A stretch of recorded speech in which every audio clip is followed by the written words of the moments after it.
miles per hour, so everybody sees you. You see the European grill, so the lips glitz. Tank full of Theraflu, cause I be in them shit whips. Brick slip, roll with me, get your contact. High definition popping, flipping out the armrest. See, I'm a rider, dipping in the catalog. Just got it fitted on some shit I need a ladder for. Come up in your hood stunting when I leave, dude. 2 miles per hour, so everybody sees you. I can't deny, I feel I'm such a fly guy. Top chop, call them Sleepy Hollow when they ride by. I know them haters can't stand it. I ain't got a blemish on my Jolly Rancher candy. Ride on, ride. Top let down. We been through the crowd with the bass up loud. Just slide. On the slab when I creep. Take a bath or you put your ass on them seats. Ride. Got the top let down. Leaning to the right with the bass up loud. I slide, glide. Choking on that lead.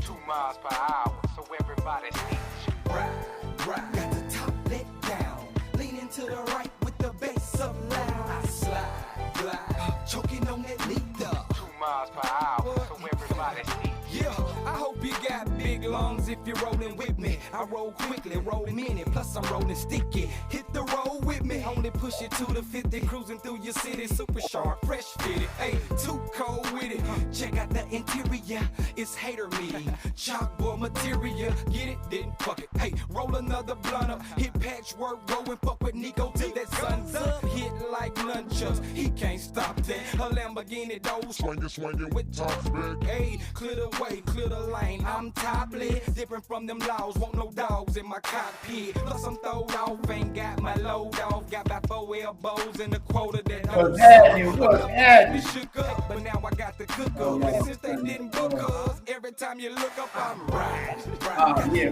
we definitely finna get it in. Thanks, Paul. What's happening with it? Choking on that lead.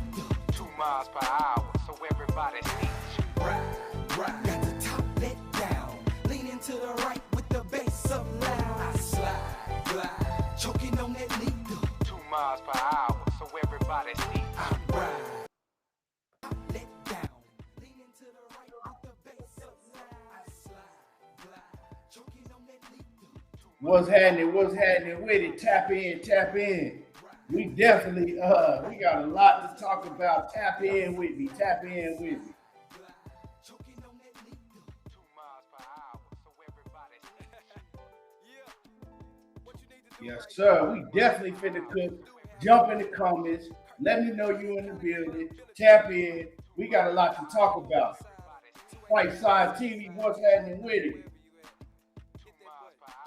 Yeah, we got a lot to talk about today. Oh, yeah, they definitely finna bite blood out their bottom lip. It's a lot of goofy shit going on in this YouTube world. It's a lot of clown goofy shit going on. Yeah. And I've been seeing a lot of this goofy shit that's been going on, and we got to address a lot of the goofy shit that's been going on in this YouTube world.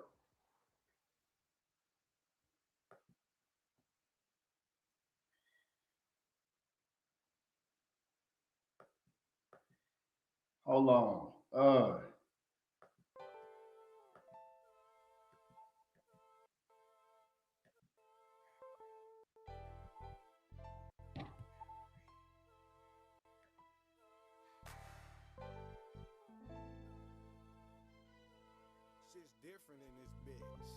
Yeah, it's a lot going on, y'all, man. Like I said, it's a lot of goofy shit going on. We got Oscar De La Hoya out here up to his same BS, stopping these fights because he's scared to see his fighters get whooped on. And I like Vergil. Shout out to Vergil Ortiz.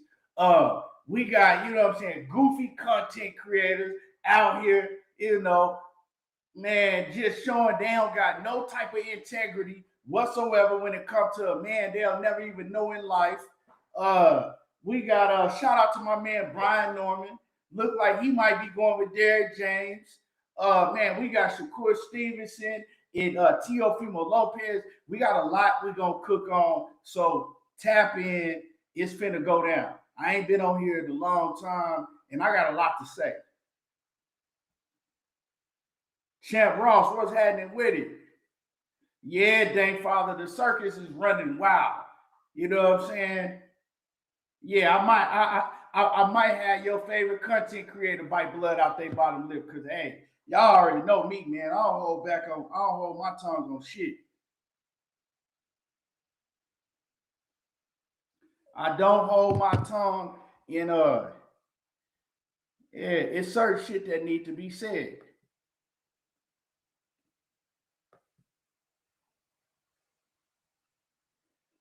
Let me see, man.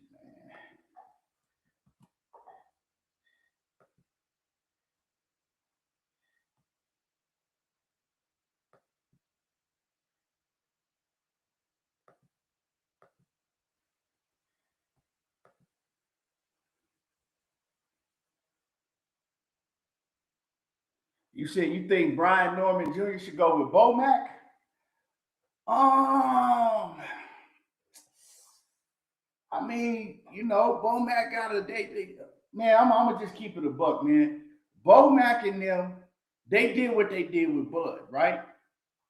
But if you look at anybody besides Bud, like y'all help me out.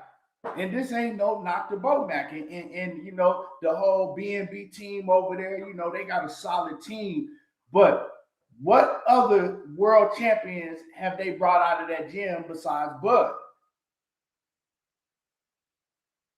Bud is just like that. You know what I'm saying? Bud is just one of them that's on a whole nother level. But I'm just saying, like, you know, when we speak about, you know, telling fighters to go over there, and I'm not, this is no knock to them at all, you know, because I could be wrong, but what other fighters besides them, you know, have they bred out of that gym? Let me see. Let me put this.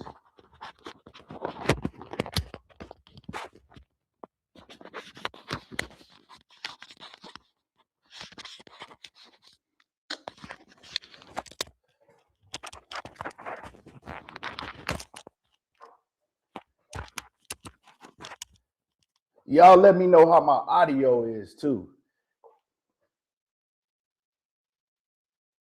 903 Boxing said he don't think that Brian Norman got IQ. Maybe Derrick James can help him establish the jab. I wouldn't say that he don't have boxing IQ because you heard Devin say that, you know, hey man, I seen that he, you know, he adjusted to some of the things that I was doing. So then I had to make another adjustment.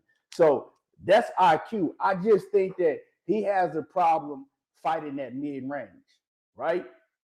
He has a problem fighting that mid range, and he's still learning. You know, Brian Norman only like 23 years old. He's still real green when it comes to, like, you know, his age. He's still learning, man.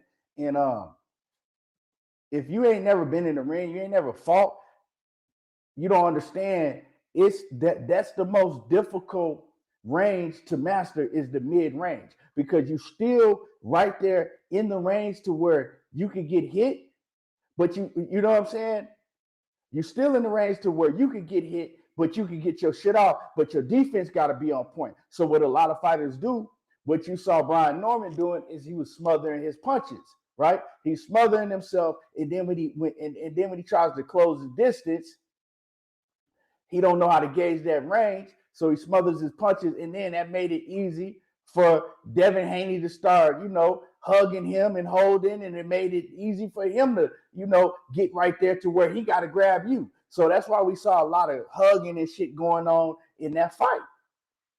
Once you master that mid range, then like we see a fighter like Shakur, he's mastered that mid range. You don't see a lot of hugging and shit in his fights. You see a fighter like Terrence Bud Crawford, Andre Ward back in the day. Those are some fighters that mastered fighting at that mid range, which is the hardest range to, you know, master fighting at. Because you, let me see, Keyshawn Davis, even though messed it up, you right though. It seems like they put their all into Bud, and everybody else just gets well, yeah, Keyshawn Davis, yeah, you right. I forgot about Keyshawn. And let me get a shout out to that B&B boxing gym because before Keyshawn Davis went over there with them, and this is how I feel about it, right? And I'm a huge Keyshawn Davis supporter, but I feel like Keyshawn, of course, he did his Olympic thing. He came out of the Olympics. He was with the Zone. When he turned pro, like he ain't really impressed me like that. When he first came out the Olympics, right? Even like few fights down the line. And then when he got with Bud Stable, like, man, I seen Keyshawn, to me, turned into, like, I don't know, man. He just went to a whole nother level when he started training with Bud and him. I did see a huge difference when it came to Keyshawn Davis. So, yeah, I definitely give, I give B&B that. That's why I'm real curious to see what Keyshawn is going to look like training with this new team. You know what I'm saying? With this new team that he training with. Because like I said, man, with me, when he was training with Bud and them, like Keyshawn was a monster. So I wonder, are they going to just pick up where he left off, or are they changing things? Because I don't really think shit needed to be changed. Because Keyshawn was looking good with Bud Kemp.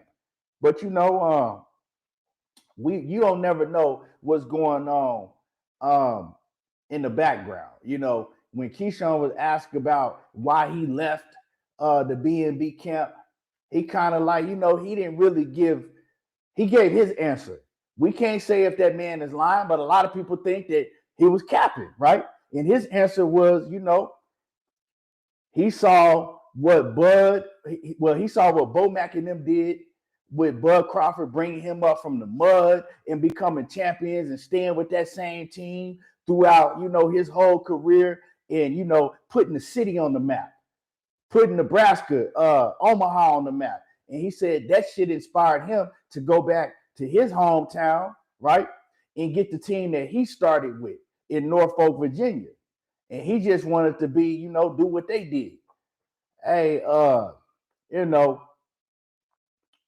that's what he said. I can't say that man is lying, but a lot of people think he was capping when he said that. A lot of people think that it was turmoil behind the scenes, but you haven't heard Bernie say nothing, right? You heard Bomac. He kind of threw like a little subliminal shots, and Keyshawn gave y'all the answer that he gave everybody, and he never said nothing bad about nobody over there, so it is what it is. I think that, as far as consumers, we be wanting to hear drama. I think everybody wanted to hear some drama. Everybody wanted to hear Keyshawn come out and say something different than, what he said.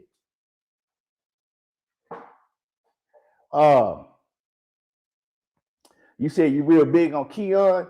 I think Keyshawn is the one. You know what I'm saying? I think Keyshawn is the one. And everybody talking about this new face of boxing thing, right? And if we look at the landscape, right, we got Shakur, we got Boots, we got the Abdullah Masons, and then we got David Benavidez, right? But for some reason, the Mexican crowd, they still stuck on Canelo when David is him, right? And then we got Keyshawn Davis. We'll get to Tank in a little bit, but we got Keyshawn Davis. And out of all them names, if it's a fighter that really got the chance to be the face of boxing, I'm going to say Keyshawn Davis, because he can fight and he got the charisma, right?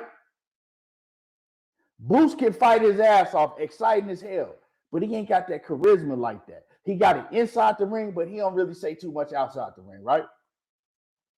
Shakur could fight his ass off, one of the best defensive fighters, one of the best pure boxers and all of that, and can do some of everything, but people say that he ain't exciting enough, right?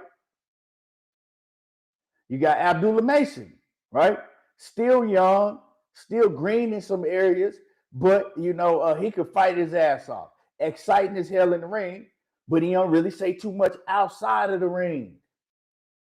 But Keyshawn is the only one that, if you're looking at the landscape of who could be the next, hold on, let me add my brother Money. if you're looking at who could be the next, man, Keyshawn Davis is the one that got all of the attributes. He could fight his ass off. He exciting in the ring, and he talked that shit, and he got that charisma.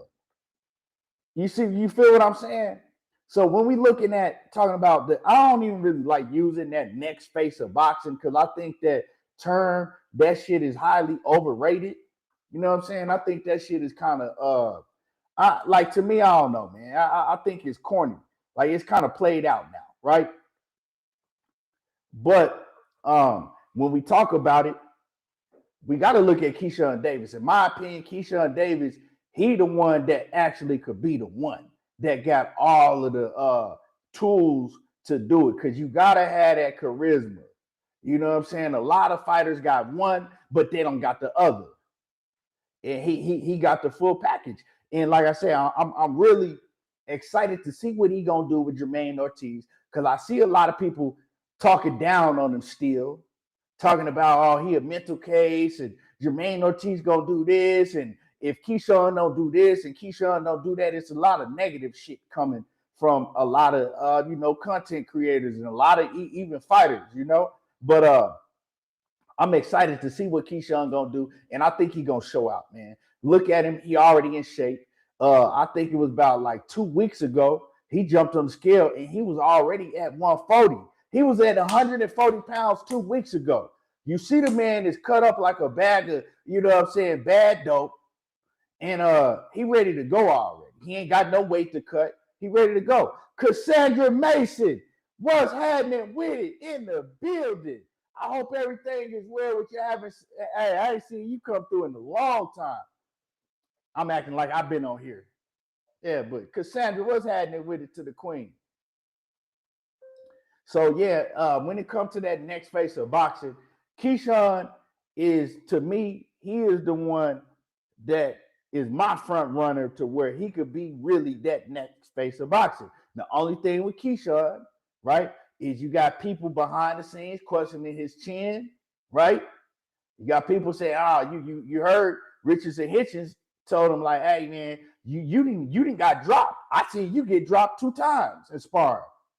So I heard shit in the past about that, but I ain't seen it in the ring, so I don't really hold too much weight on that, right? I seen him get hurt early on in his career, but he recovered fast.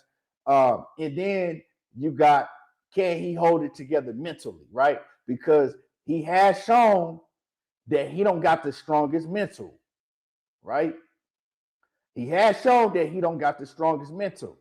And we seen last time when Keyshawn started getting that buzz and everybody started talking about him being that next big one, he started crashing out. It was kind of like, man, he couldn't handle that fame that he was starting to get, right? You know what I'm saying? It's like that saying, acting like a nigga that ain't never had shit, right? He got to crashing out. And we seen that in Keyshawn.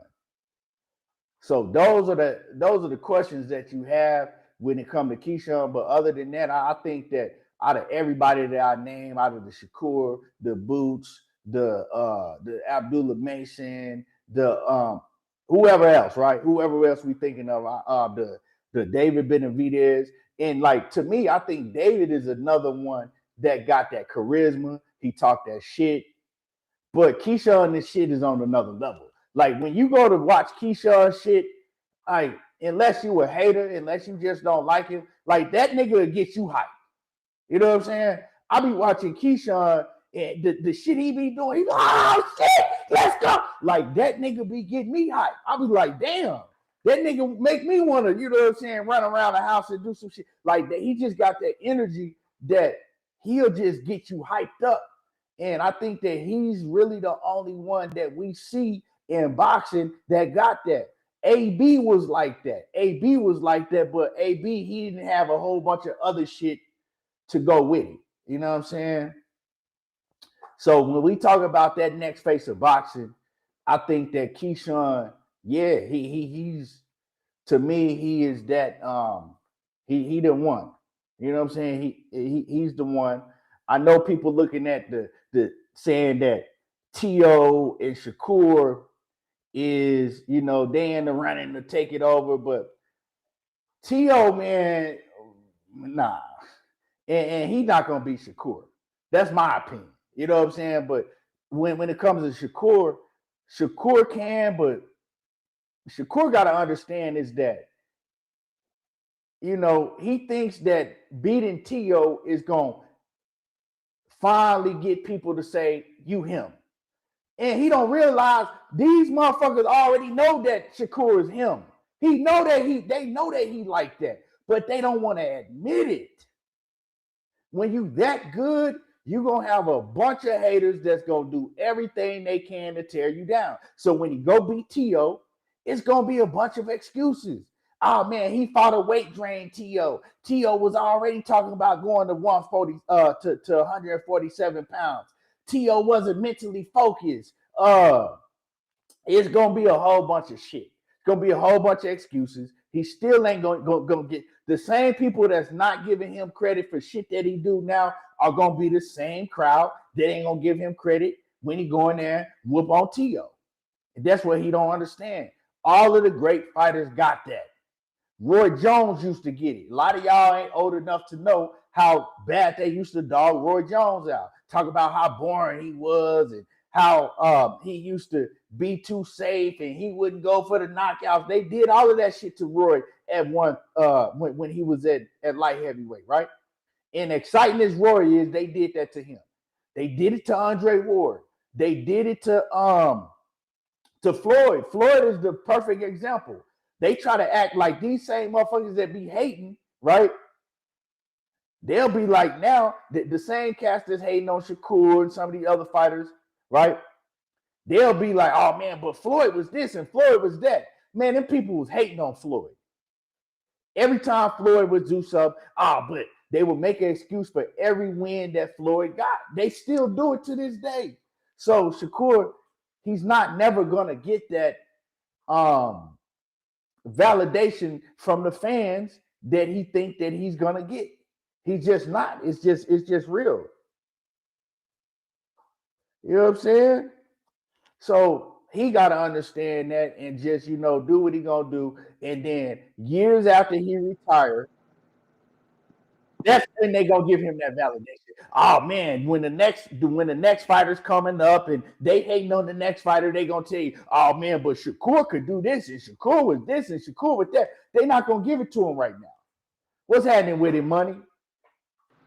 What's going down, my brother? Everything sound cool with me? Yeah. You sound yeah, like, how is my audio on this screen? Because I'm using you sound good. You sound perfect. Because man, I'm gonna tell y'all, man, because that stream. Okay, so I went to get back on StreamYard. Man, they done raised the price to like $40-something. Yeah, bro, crazy. I was like, man, y'all tripping. That shit always be messing up. I don't know, man. Every time I do a stream on StreamYard, that shit be freezing. Everybody be talking about my audio sound horrible, like that shit. So I started looking for. So I got this. It's called Restream. I like this shit. It's easy to use.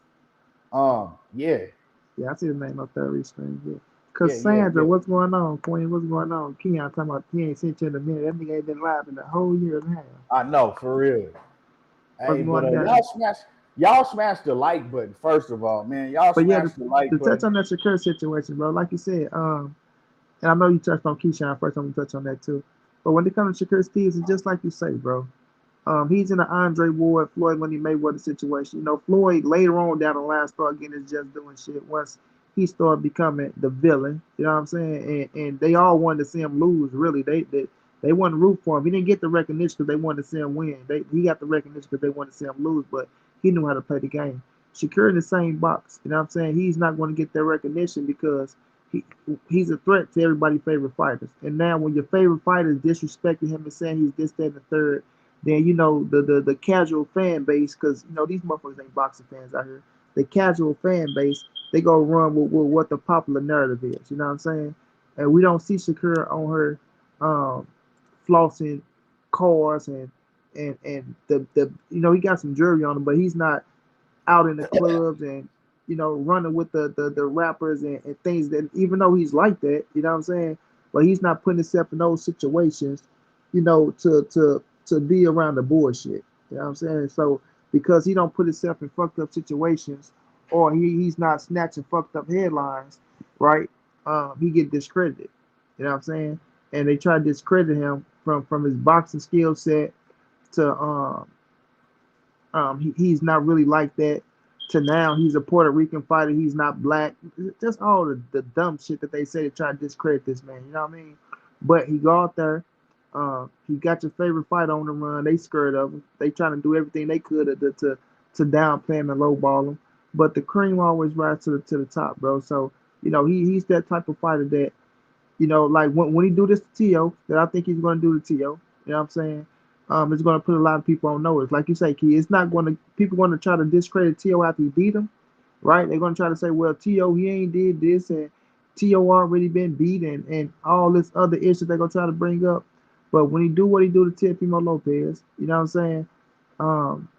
It's going to raise his stock for his credibility for the fighters giving his just due, not the fans, the fighters.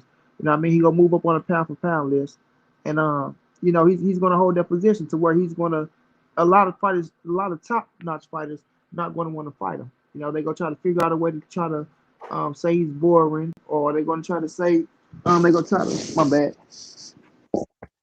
try to lowball him with the money. You know what I'm saying? And all this other shit. But like we say, kids, gonna come down to the end game, to where when he's finna head out the game and he's still undefeated, might be the biggest name then, like Andre Ward, where he's going to take out one of these top motherfucking Russians or European fighters. You know what I'm saying? He's going to take out one of them, and that's when he go get his just due on the way out the door, bro. You know what I mean? And I want to touch on Keyshawn a little bit. I'm with you on that, bro. The charisma is everything, and I like Keyshawn even more watching this situation when he was talking to the kids about his how he had it all and how it can all be snatched in just a blink of an eye like that. Just staying focused, because you can, everything you want in the fight game, you can achieve it, but you can lose focus, and in one little mess up, everything you gain, all the recognition, like you said, they were just calling me the next big thing, this, that, and third. I had one slip up, and the whole world flipped upside down just like that. They build you up just to tear you down. And by him knowing that, bro, just by him getting that in his head, understanding the business, understanding what it is, that's going to take him a long way. And that's why you see him cut up like that, because I promise you, he would never miss weight ever again in his life, bro. Just off of everything he went through with him, and then the situation with his brother and shit like that, he acknowledged that he was crashing out. He acknowledged that. And that's what I like about him. He took full accountability.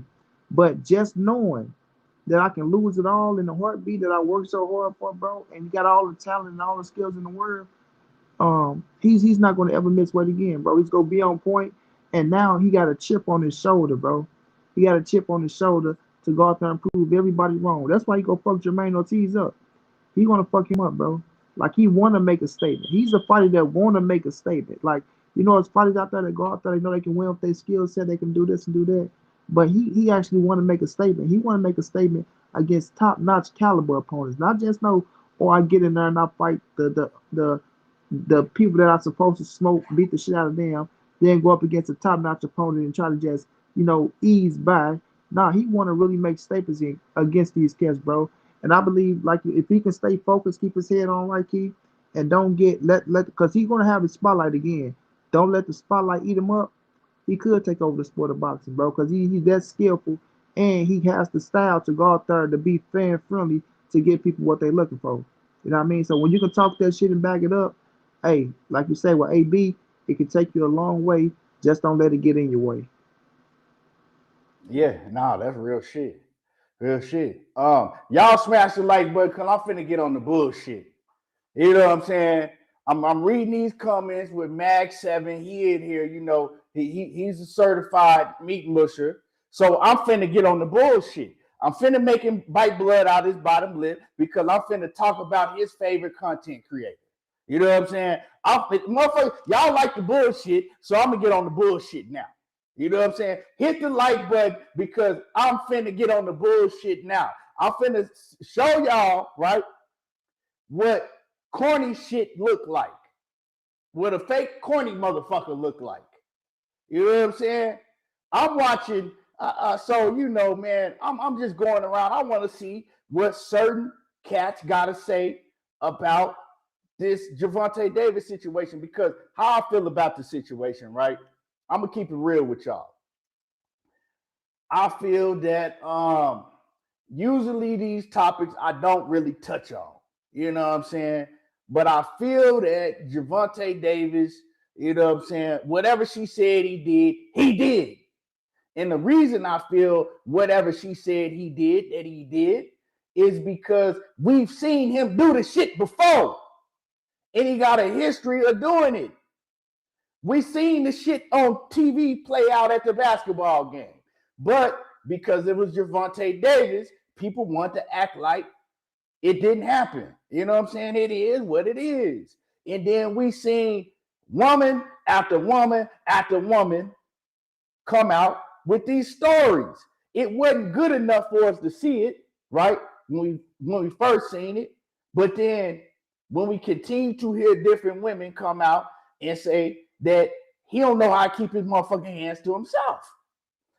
And I'm hearing people say, oh, well, you know, we just want Tank to just get the help that he needs, the proper help that he needs. Wait, when I hear people say that shit, man, that shit bothers me, because if that was me,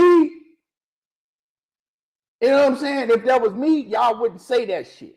If that was Money Brown, y'all wouldn't say that shit. If that was your partner that you hang out with every day, and you know what I'm saying, you go to his crib and he beating his woman down, you know what I'm saying, he's stumping a mud hole in her, you ain't finna get on the phone with your partner and be like, man, I just feel for Leon, man. I just think that Leon should just get the proper help that he needs. No, y'all not finna go that route.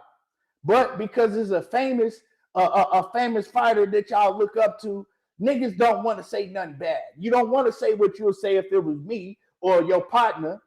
Is, oh man, I just think that he need. No, the nigga need to keep his fucking hands to himself. It ain't no that he need the proper, because I'm gonna tell y'all, right? He know how to keep his motherfucking hands to himself. You know how I know? Because when Jermell Charlo was calling him all type of bitches and faggots and hoes, he kept his hands to himself that night, didn't he? He ain't crash out. It wasn't like, oh, well, Tank couldn't help himself. He attacked Jermell Charlo, but nah. He stood there. He took everything that Jermell Charlo said to him and walked off and shit. He know how to keep his hands to himself. So that's what I feel. I feel that he needs to learn how to keep his damn hands to himself when it comes to these women. Straight up. It ain't no that he needs the proper help. No. He's a grown-ass man. Keep your hands to yourself. That man went to where she was for the second time. This ain't the first time. When that other young woman was at the basketball game, he did the shit. So what is we making excuses for? He's going to where they are. He's going to their space. You know what I'm saying? He's going to their space.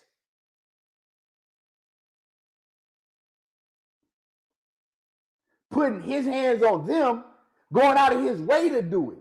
It ain't like, you know what I'm saying, the woman that spit in his face and slapped him in his mouth and then he didn't grab her. No, he's going out of his way to go to their space and do what they saying that he did, right? So he needs to learn how to keep his goddamn hands to himself. It ain't no that he needs the proper therapy, you know, because like I said, if it was me, you wouldn't be saying that shit. Y'all would be all on the internet. Oh man, the nigga, everything boxing, the woman beater, fuck him and this. So it's y'all don't have to say all of that, but it's just simple as that. He needs to learn how to keep his damn hands to himself. He's a grown man. He's not a child. He know right from wrong. Keep your goddamn hands to yourself. But and just do what's happening with it. Quick, what's good with it? But I'm gonna address some clown shit, right? And since Money Brown is up here, he could attest to this, right? And this is me talking. I'm not speaking for Money. I'm speaking for me. Me and Money was doing the show with Knockout Boxing 86 TV, right? This is he was on the panel, and something had happened with I forget what fighter it was. It might have been Jamel Charlo, but he got to going hard. He got the, oh, I got daughters. In no type of circumstance do you put your hand on a woman. I don't care what a woman do to you. You don't put your hand to a woman. I don't fuck with that. If you put your hands on a woman, I don't fuck with it. And he was going hard, right? And he was. Am I lying, Money? You remember that? I don't know. Do you remember when we was up here and we had that show years back? Yeah, I think I do remember that. Yeah. And he was talking about how he got daughters and he got a wife, and you don't put your hands on no woman on no circumstance. If you do, he don't rock with that. And you know what I'm saying? And so I respected what he was saying, because I'm like, he said on the note. Now I don't believe if a woman spit on you and slap you in your face and kick you in your nuts, you just stand there and take it. I don't believe that shit. I believe that if you're a woman, you don't put your hands on no man, and if you're a man, you don't put your hands on no woman, right? And it won't be no problem.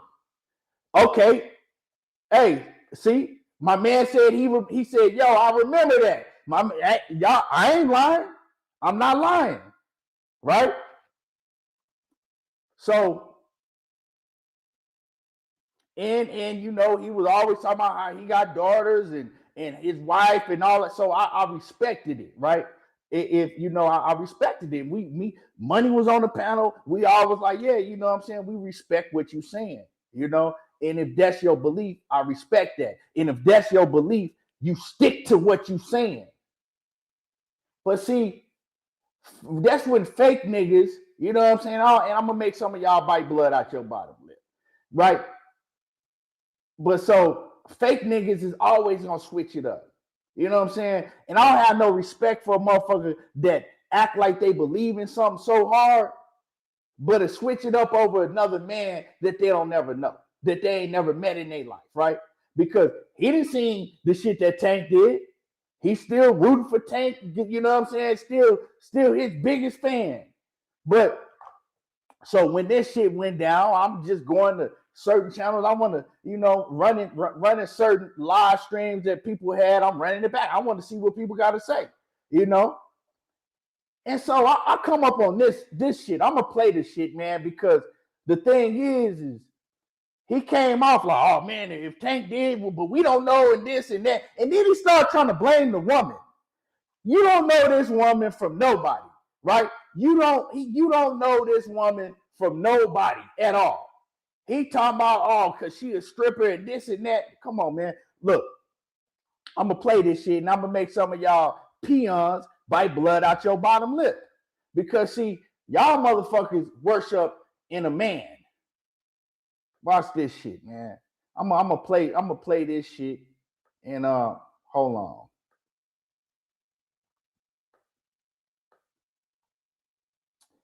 Let me see.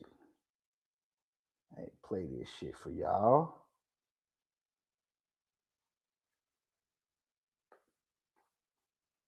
I'm on the bullshit today. I'm gonna play this shit for y'all.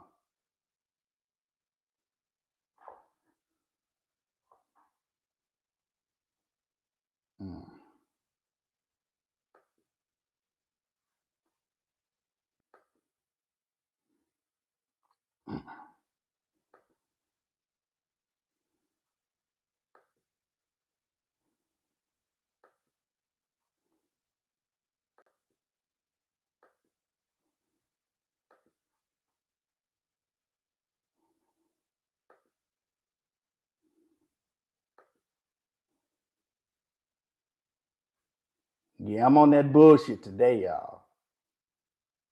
Because, the bottom of your shit say integrity is everything, and you ain't got none of it. See, this is the tankomaniac shit that I be talking about. This is the meat mushing shit that I be talking about.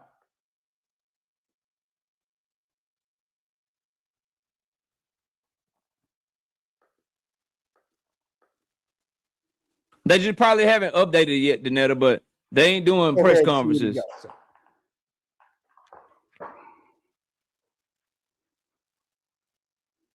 Hold on one second. Give me a minute.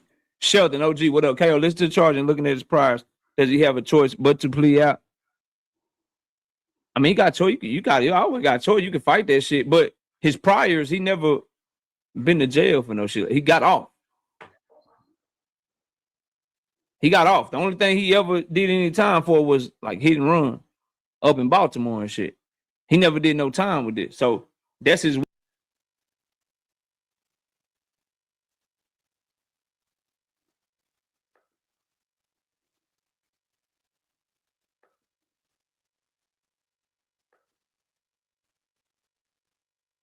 Creole, they have known each other since 2022.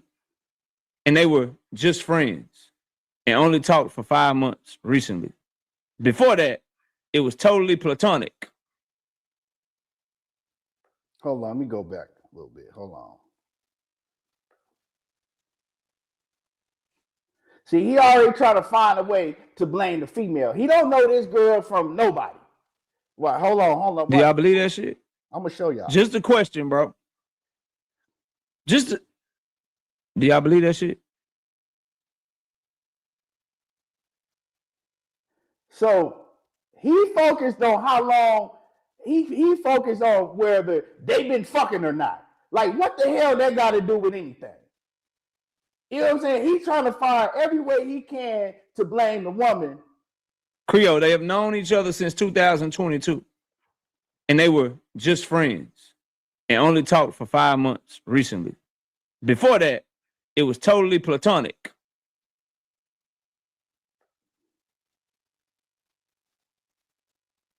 What that got to do with anything? Does that make sense to you? Anyway, and the reason I'm asking that because she's telling the police a story here. She's telling them, this is what happened. This is my side. This is what the nigga did. And right off the rip, I'm hearing shit that don't make no sense to me, but go ahead. To the incident. Lead detective Gary Florencio obtained and reviewed video surveillance footage that corroborates key elements. The detective got some shit that corroborates key elements of the victim's statement. Of her statement. Key elements of her statement. Key elements mean it don't corroborate everything. And key elements is a subjective fucking term. Go look it up, bro. That's why I tell y'all, if he did this shit, he deserved everything that come with it. Don't call this nigga innocent until you have all the facts. And don't call him guilty until you have all the facts. And the police, politician people, because this dude is the executive police of the damn Miami-Dade Police Department, bro. And what that means is he is an appointed official, meaning he is given his job by an elected official, meaning his job is a political type of job. Whoa. So why not just say the video he watched corroborates every fucking thing she said? Boxing Hacker, this is such a serious matter. I don't have time for your bullshit. Key elements is what he said, not key evidence, bro. That's your one and only warning, bro. That's your one and only warning. What's a key element to the police may not be a key element to the prosecution. What's a key element to the prosecution and the police may not be a key element to the judge. What's a key element to the police, the prosecutor, the judge may not be a key element to the motherfucking jury. So why can't you just get in front of that motherfucking microphone and say the video evidence corroborates every fucking thing she said he did? Why just the key element? So this nigga then turned into a lawyer now, right? He's trying to, you know what I'm saying, find a way to blame the woman. He's trying to blame what the detective said and all of that shit. And my whole thing, right? And then I'm not even gonna get into the rest because he got to talking about, I would never raise my daughters to be in the strip club working, and he got the dog and the female, right? When he don't even know her. He don't know who this woman is. He don't know her background. He don't know nothing about this woman, right? But because he's so in love with a fighter and he sit here looking stupid, he's trying to find everywhere around to try to get the blame off of Tank and make it look like somebody did him wrong. And my whole thing is, we don't know what happened until that video come out, right? We don't know what happened. But the thing is, if you in love with that man so much and you want to try to act like you real when we know you ain't got a real bone in your body, you ain't never did shit in your life, just be like, look, man, hey, I'm going to let this shit play out and I'm not going to touch on the situation. You know what I'm saying? I'm going to let it play out. I don't got nothing to say about what's going on. I don't got nothing to say about it. We got to wait to see what happened. It's easy. But see, he wanted to try to make it look like he's so real, and now he get to play in both parts. Well, if she did this, but man, you got to listen to what they saying. We said key elements. If he said, they said key elements. They ain't say, why don't you just come out and say, man, shut the fuck up with all that goofy ass shit. You know what I'm saying? If you so in love with a fighter, if you were so in love with that man, just don't speak on the shit at all.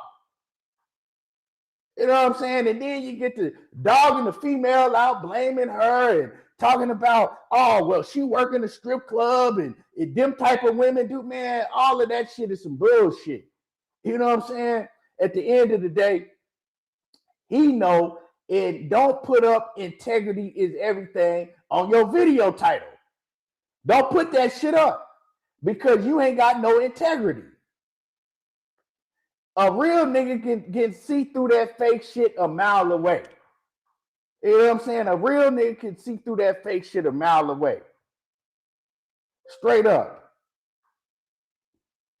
And see, a lot of y'all weird ass weirdos, y'all go over there because y'all just like him. You ain't got no integrity. You gonna flip flop and switch up for a man that you ain't never known before in your life, you'll never meet. This man tanked and went on X and told this nigga knockout he a dick sucker. Told him straight up. Like, you's a dick sucker. And he's still sucking his dick. He's still stroking the man off. So don't try to act. My whole thing is like that, just that fake shit. You know what I'm saying? If you a meat musher and you just like, I don't give a fuck what he doing, I'm rocking with him, be that way. Say that shit, be that way. If you like, man, I don't care what they said he did outside the ring. I don't care who he put his hands on. That's my man's and I'm rocking with him till the wheels fall off. I ain't got shit to say. Okay, well, cool, be that way. But don't try to act like, man, I got a family and my daughters and I don't respect this and I'm this and I'm that and I'm this and I'm that. But then we see you fake as a motherfucking $4 bill when it comes to your favorite fighter that you obsessed with. And a lot of you niggas will sit around every day watching that fake ass shit, and the rest of these fake ass niggas like the what's his name, the boxing ego, the fucking weirdo. A lot of these niggas is weirdos. They ain't never did shit in life, ain't never been in the streets, get on the internet and try to act tough and rubbing their face and doing all of that, man. That's a monkey. These niggas is fabric. You know what I'm saying? Synthetic ass niggas. Get that shit from around me. But money. You know, man. What you think about? The tank situation comes down to this, bro. Yeah. Every man got to be held accountable for their own actions. You feel me? Like we say, we can like fighters inside the ring. You know, Tank, one of my favorite fighters. And I'm going to ride for him inside that ring and things of that nature. When we see things like this, like you say, we do got to wait till everything play out, see the tapes and things of that nature. But when they come out, so they got video, you know, Tank walking this girl to the car, grabbing her around her neck with her hair and shit like this, they're not going to lie about that. Right? They're not going to come out and put that shit out there and say that they got it if they don't got it. You understand what I'm saying? When the police say the key elements goes down to the main topic of what she's saying, period, point blank, right? If I'm whooping a girl ass and she say, oh, Monty Brown punched me in the face and he stumped me out and we got it on camera, they don't want to hear about everything in between. They want to hear about the key elements. And we got you punching the girl in the face, stuffing her out, bro. That's the main situation to this whole problem. You know what I mean? So if they say they got Tank grabbing this girl around the neck, walking her to the car, but end up letting her go, when the I guess the other workers come out, things of that nature, and you driving all the way to her job, driving to her job, trying to force her out the place and things of that nature, bro. That is a force of kidnapping. There really is a force of kidnapping. They take that shit very seriously. Very seriously. There's nothing to play with. You can't go around doing shit because your emotions get the best of you. You understand what I'm saying? And with like these are serious situations because if it was your sister, if it was your daughter, if it was your mama, if it was your cousin, your auntie, right? Niggas don't want to take action, right, Key? You ready to whoop a motherfucker ass. You coming up regardless, you talking about she a stripper, she was in a high place. She was she's in a VIP area. You know what I mean? She's in a high place. A place where you can't even get your ass in, you know what I mean? So it take VIP people to be in VIP places, right, Key? When they say VIP, you have to be VIP. That's for a reason. So, when you go up now, you do Right. those type of things, man. You have to be held accountable for your actions and shit like that. And we have to be real as men, right? We have to be real as men. Like we say, the due process has to take its place. You understand? And the way they sounded, they're not going to go all out like this if it wasn't serious. They didn't have all the evidence that they need to come out. Because I said this, I say, damn, they talking about U.S. Marshals and shit like this. But we got to think about it. When they bring out U.S. Marshals and things of that nature, it's a serious situation. It's a real serious situation. They're not going to use their resources and all that shit, not to go out there on something that's they got in concrete. You know what I mean? So Tank is facing some serious charges here, bro. He's facing some serious charges, and with his background of him doing this before, that's only bad on his behalf. Whether you if it got through out the court or if it it didn't stick to you before to come back up again, just like Mystical Key with the rape shit, right? And I ain't mean to say that word on her, but you see Mystical, he got locked up for it, then you come back out, you do it again, you become a repeat offender, bro. And they say things that if you get away with it so much, you start doing it to where you think you can't be touched and shit like that. So now just gonna come down to him going to court. What's gonna happen? Of course, he gonna have high price ass lawyers and things like that. But the tape don't lie, man. The tape don't lie. They not gonna come out. Of course, they're not gonna tell you everything because they know the it got to take its course, and they not gonna put all the evidence out there. But they put it out there to let you know that we have enough evidence to put the U.S. Marshal on your ass to come find you and bring you back and hold hold your ass in court to have your day. It's a serious matter. You know what I mean? It's a serious matter. So we can't be going around here talking about, oh, if I don't stand on this and if it happened to, I got daughters and this and all that shit, then, don't hold somebody accountable when it's time to hold somebody accountable. Point blank period, fam. And I fuck with Tank heavy. Rock with him heavy. You feel me? But if this shit turns out to be true, then he's gonna get what he deserves, and they're gonna hit his ass with it in the court. And he gotta stand up like a man and take his licking. You know what I mean? We from the streets, Key. We know how this shit go. We know how it go left to right, like you say. So as you see a nigga, and we don't stand for this shit. We don't. So if I'm quite sure if Keon somewhere and he see me beating the shit out of a girl, things that nature, he go grab my ass up and vice versa. If he's like, come on, bro, you tripping. That's a goddamn female. You can't be tender dick like that, bro. You can't be running around this motherfucker tender dick because these girls don't belong to you. They don't. They don't. So whatever happened within the 5 months where y'all was fucking around, the month where she not fucking with you, like I say, we gotta get the whole story. Like I say, we don't know her, and we don't know Tank. We know him as a fighter. We see his personality. Where he's pissed off, he's mad. We see that he got anger issues and shit like that. But you don't know Tank neither. You know what I'm saying? So you can't go off for all. Well, he's my favorite fighter. You don't know a person that's a man. You don't know what people go through. You don't know what the fuck going on in their head, or what the situation is. What pushed him to go there to do that to their female? What conversation they was having? All that shit will come out in the courtroom. But what we do know is you can't force your way up in nobody place of business or nobody workplace, physically assault them physically assault them, force them out, and try to force them to leave with you, bro.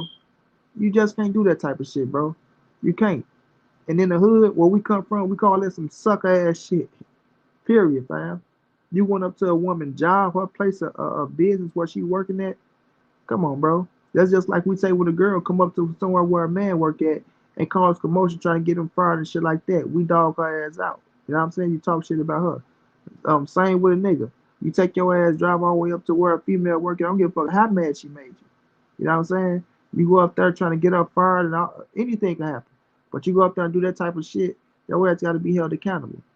Period. And if niggas out there trying to beat around the bush on this shit or trying to, find a way to or we can't hold them accountable until this and the third, then man, get the fuck out of here with the weak shit, bro. Period. Get the fuck out of here with the weak shit. At the end of the day, bro, as a man, you gotta hold another man accountable for his actions. And as a man, you gotta hold your goddamn self accountable for your actions, especially when you're on bullshit. Just like I said, money. If it was me or you, do you think any of these niggas would be on here trying to make excuses? Boy, they have videos dogging our ass out right now. Dogging our ass out. All type of women. Comments, nigga, typing fast and motherfuckers trying to make an excuse. Like this nigga Mag 7, man. This nigga been in here. This nigga that stroked the meat up. Tank ain't got no more skin on his dick. Tank ain't got no more skin on his dick. This nigga been stroking since I started the live stream, right? Then he got to see these the type of niggas, right? This is the type of fake shit I be talking about, right? This nigga been stroking and making all type of excuses for Tank, right? And then got a nerve enough to come in here and say, "Oh man, well I don't respect the man that." Well, hold on, let me find the comment, man. Did he erase let me tell this too, Key, because I just read one that's comment. He's talking, we acting like he's what the fuck you mean we acting like he's a killer? We're not acting like he's no goddamn killer. We talking about the situation that happened, right? So they got to take his place in court, and I don't even know if they grab Tank up or if he's in jail yet. But he's gonna have his say. He's gonna have his say, right? The devil has his say in any case, right? Just like the female will have us say. So when they come out of the courtroom, all you can do is go off of what you see right now. But when the police did a fucking whole press conference, you think they not looking at the tape and telling us what the fuck they see, dude?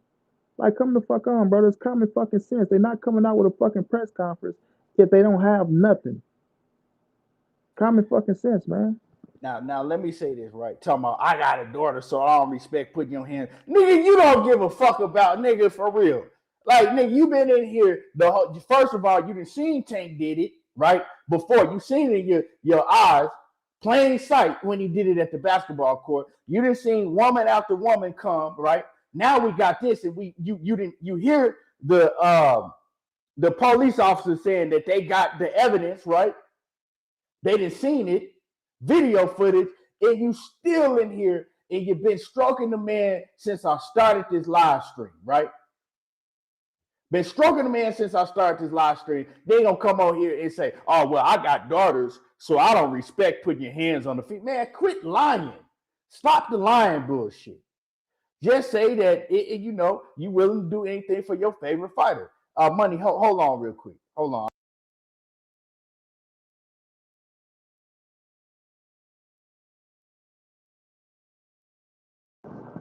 You mean money, hold it down real quick. Now hold on, bro. But yeah, listen, this is not shitting on Tank, bro. This is not me shit, because I'm a Tank fan. I fuck with Tank. I rock with Tank. You know what I'm saying? I want the best for him. But at the same time, I'm gonna be realistic at the same time. You feel me? We can't have this shit going around. We can't go around saying if this true and this come out to be true, that there's some cool shit to do. It's just not, bro. Period. You can fuck with Tank inside that ring as a boxer. You can fuck with him as an individual, as a man, bro.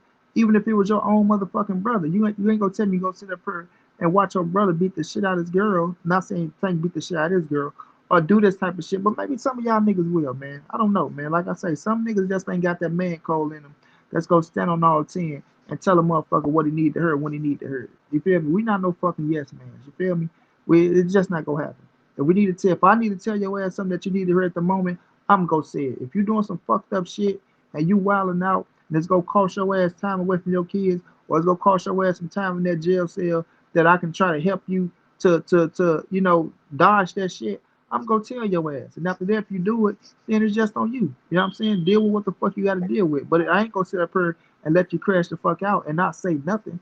Right? That's what sucker niggas do. That's what niggas who don't give a fuck about you, who want to see you fall down in the abyss and see you out the way because they feel some type of way, they jealous about you. But a real nigga go tell your ass what you need to hear.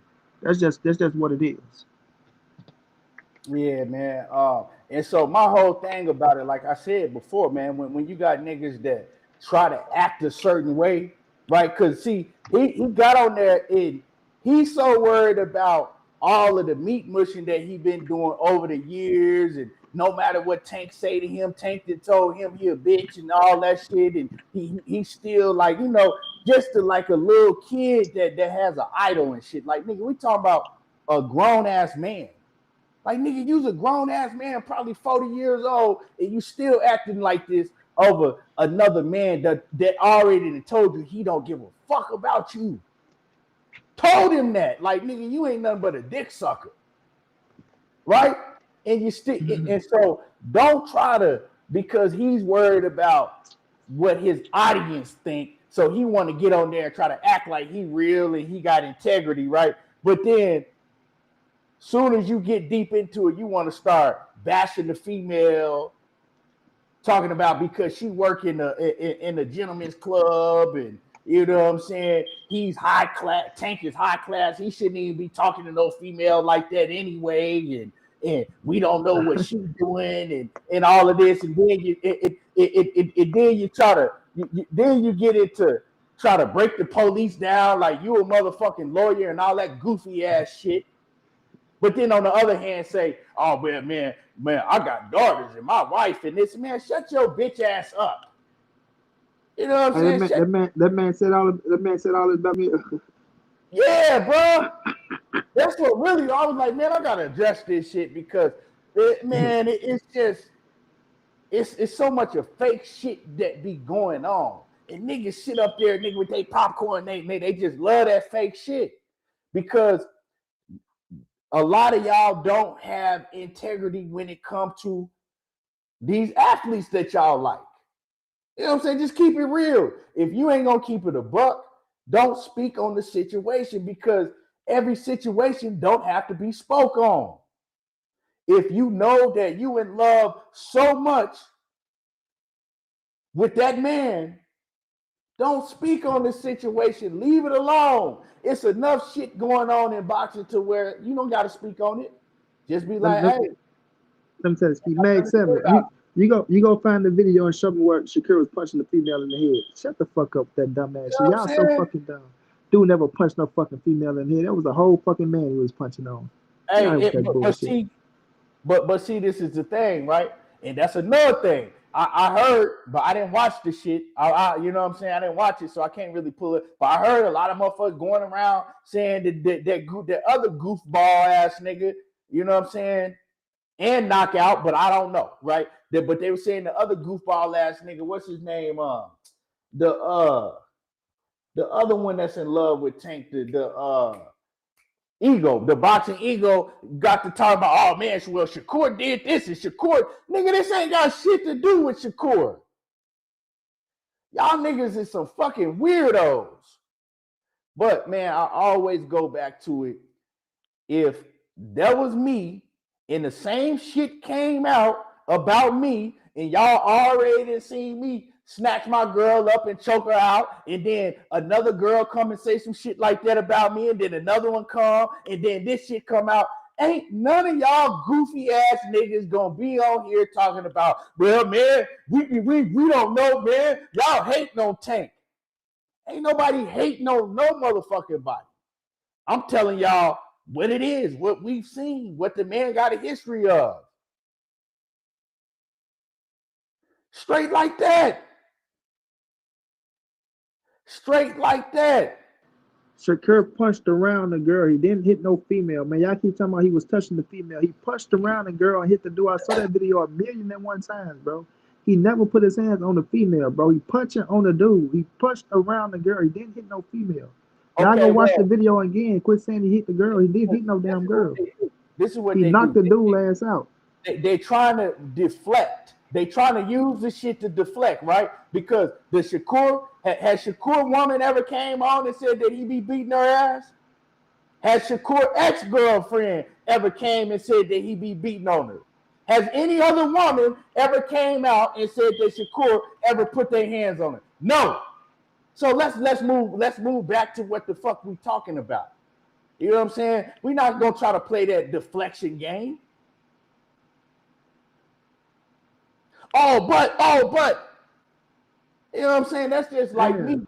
That's This ain't just about like Shakur me. and Tank though. Yeah, like they making up this shit like we trying to bring up. This ain't got nothing to do with Shakur. Hey, that's This just is like the me situation, stabbing. yeah. That's just like me leaving my house right now, stabbing somebody up, and then saying, "Well, man, money stabbed the nigga back in the day too." He would, man, money nigga. Nobody give a fuck about that shit. We talking about this. Money, man. He did it too. Y'all acting like fucking children over a man that over a man that already told you he don't give a fuck about the dick sucking y'all be doing. He don't care about none of that. He don't give a fuck about none of y'all goofy ass niggas or females. Like he don't. Like, you know what I'm saying? Like, man, that man gotta if you're a man, you have to take accountability for a man. You know what I'm saying? Dude said, yes, y'all niggas hate on Tank because the motherfucker won't fight nobody. He'll fight 200 pounds. Nah, this ain't hating. We're talking about the situation at hand. We're talking about this ain't got nothing to do with hating. Nah, he saying y'all say niggas hate on Tank because okay. I misread. Addressing that shit. Yeah. That's what it is. But let's talk about it real, right? Let's keep it a buck. If this was Shakur, would y'all be saying this shit? If this was Deontay Wilder, would y'all be doing this? If this was any other fighter, if this was Devin Haney, if this was a fighter that they don't like, see, that's how fake y'all niggas is, right? The same niggas that's meat mushing Tank, right? That find every way to blame the female, that blame everybody else, that want to pretend like Clarissa Shields didn't do a whole live stream and talk about how Tank was punching that girl all in the head and shit. Because Clarissa did a whole live stream and told everybody how Tank, with a ball fist, was punching that girl in the top of her head and shit. Right? Everybody want to act like none of that shit was said because it's a fighter that they so in love with. But let it be one of these fighters that they don't like.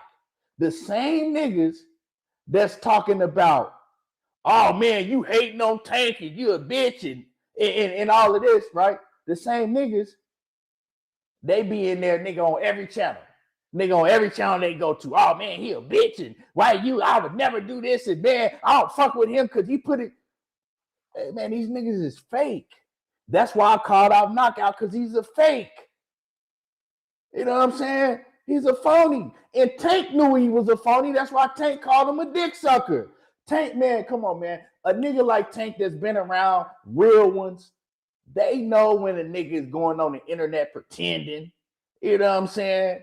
The nigga didn't change his whole character, my nigga. When the nigga came around on my channel and Money Channel, when he came in the scene, man, he was hella polite.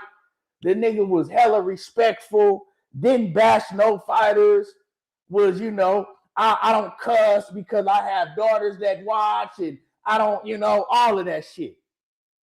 You know what I'm saying? Niggas start smelling themselves. Oh, man, fuck that. Nigga try to act like he the toughest nigga on the internet. You know what I'm saying? Wouldn't punch his way through a wet paper bag. So I don't like fake shit. That shit just, that shit irked me, man. And so don't put integrity up under your shit when you don't have no type of integrity. You know what I'm saying? You didn't change your whole persona, nigga. You know what I'm saying? You synthetic.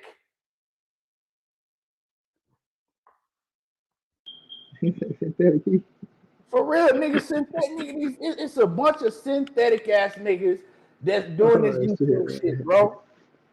Like I respect niggas like I respect cats like you. I respect cats like Just Do because right, y'all don't never talk shit about fighters. Y'all will never go out of the way to tear down fighters. You're gonna keep it real, but you ain't gonna tear down no fighter. And another thing is that y'all keep it even across the board. You know what I'm saying? Y'all keep it even across the board. I don't expect to go to Just Do channel and hear him dogging out Tank because he don't do it to nobody else. But I'm noticing when niggas switch up according to who it is. And if you gonna do that, all I'm saying is just don't talk about the situation, bruh. Like when the Jermell Charlo situation came out, right? I didn't speak on the situation, and my whole thing was that Jermell don't have the history of doing it, right? Jermell don't have a history of me, you know, of women coming out saying that he beating on them and shit and that, right? So when the situation happened, I said, hey, I don't know. We got to find out what's going on. But Knockout was one of the ones that jumped out there, right? So if you keep the same energy, right? That's all I'm saying. That's why I said I don't even usually speak on shit like this with the Tank situation. But y'all is just so fagged out over this, man. You know what I'm saying? Y'all just so fagged out, nigga, dicked out over this, man. It's weird. It's weird, man. Yeah, his personality changed, bro. Changed how he talking, all of that shit, because the nigga is synthetic. Nigga synthetic, bro. Like, nigga, that's use a YouTube personality, bro. When you turn that motherfucking camera off, it's yes, honey. And honey, do you mind if I go up the store and, you know, get something to drink at the Circle K? And come on, bro. You know that ain't you. You ain't tough, bro. You not like that. You ain't like that. We know that, man. We know that. I respect niggas that be you. Be you. You know what I'm saying? Don't change when the camera come on because you want to look like you this type of nigga when everybody know that you're not. You ain't that. Quit doing that shit. Bro, all these synthetic ass niggas, and then y'all sit up and act like y'all don't notice that shit. Come on, man. Y'all notice that shit. But a lot of y'all like that y'all. So it's kind of like y'all relate to phony synthetic ass shit. I'm going to say something about it after a while because I'm sitting back watching this shit like, bro, that ain't even you. Ain't how you act like in real life. If I pulled up on you in real life, nigga, you wouldn't be doing none of that tough shit. You wouldn't even be talking like that. Nigga got to get permission to go outside. Come on, man. We come on, bro. What double standard, Mag 7? What double standard you talking about, bro? It comes down to this, fam. Like I told you, I'm a Tank fan, brother. I ride for Tank. I done argue with this man on this motherfucking panel 1,000,001 times for Tank, nigga. We ride for Tank. But right is right and wrong is wrong at the end of the day. Even when the situation happened with the baby mom the first time, I took up. I said, listen, bro. Like I see what I see, right? I can tell that she was on some bullshit. She was on some bullshit. I say she was on some bullshit.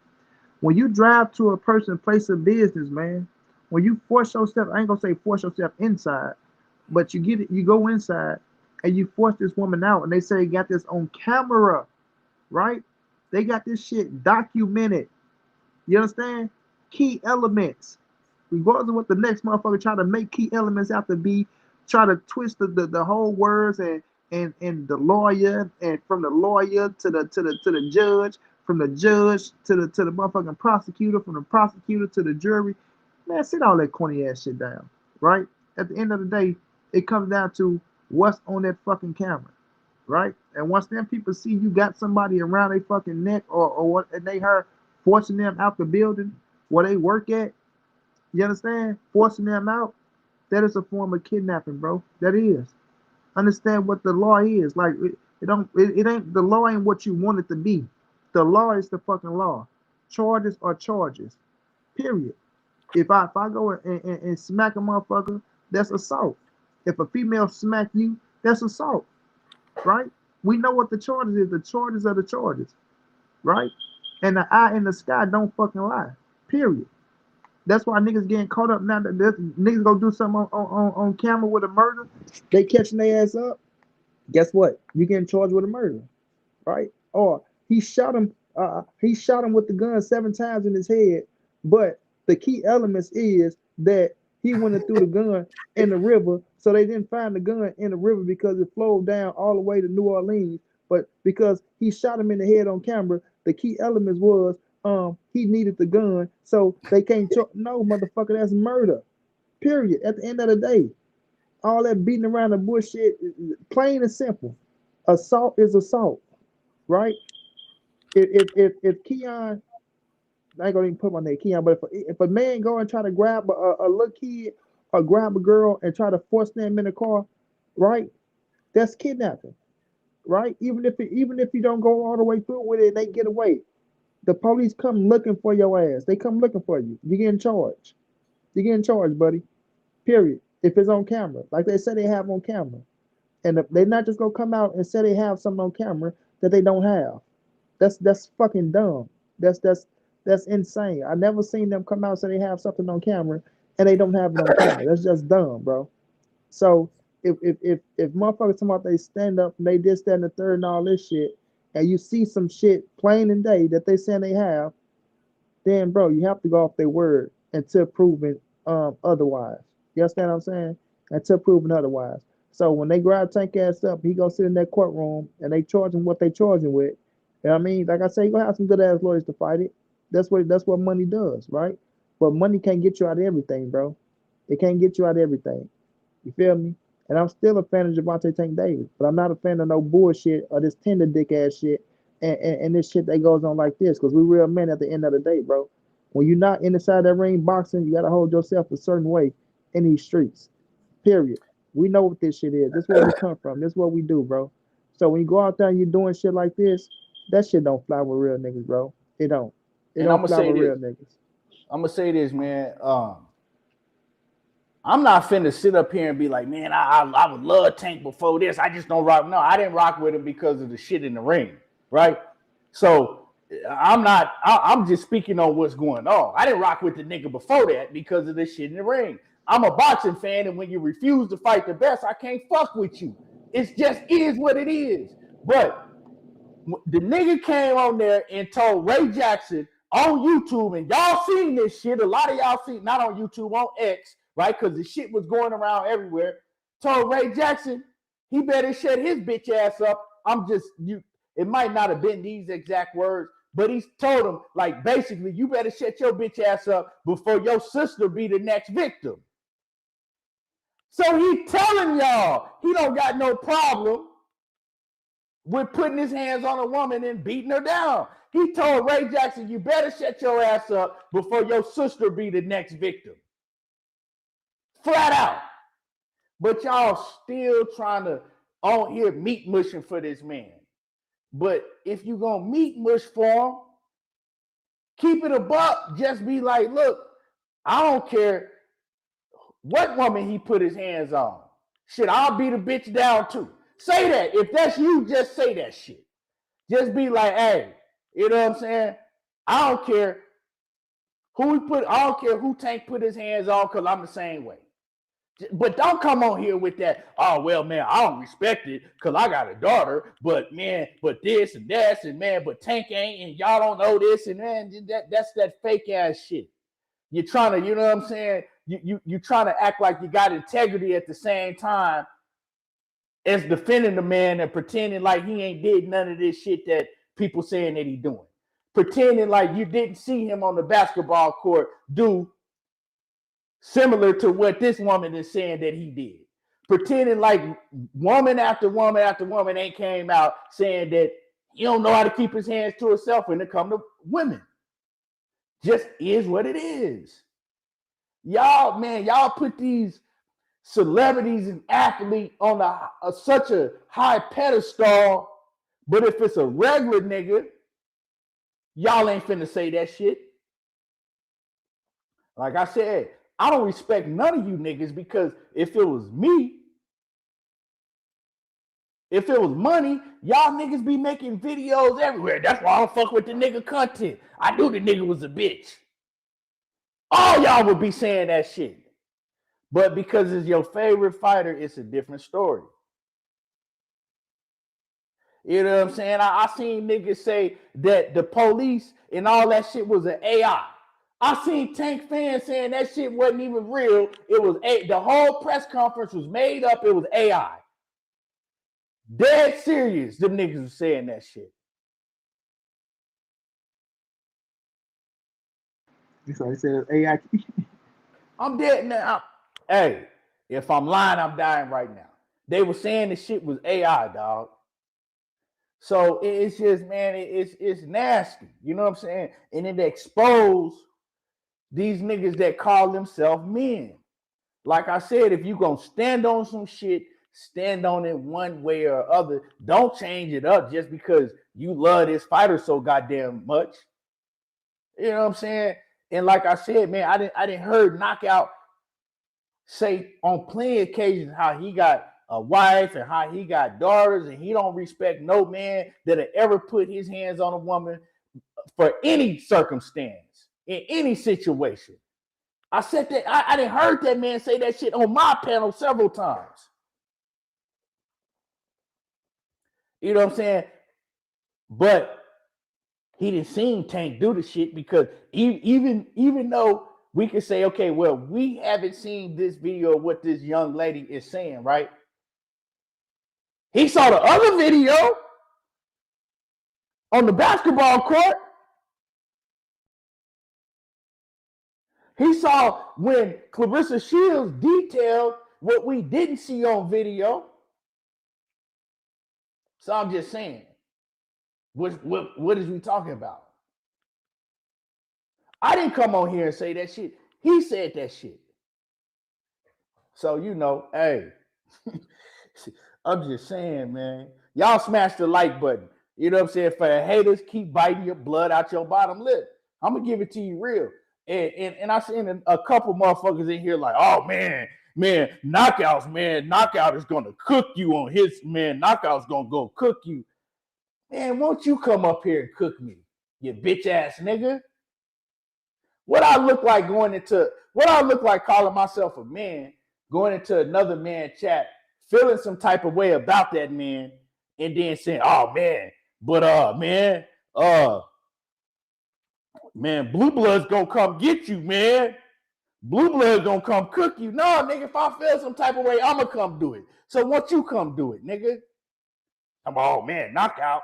Like y'all some weirdos, man. I hope a lot of y'all are children, because if you a man acting like that, saying these type of things, bro, you're not a man.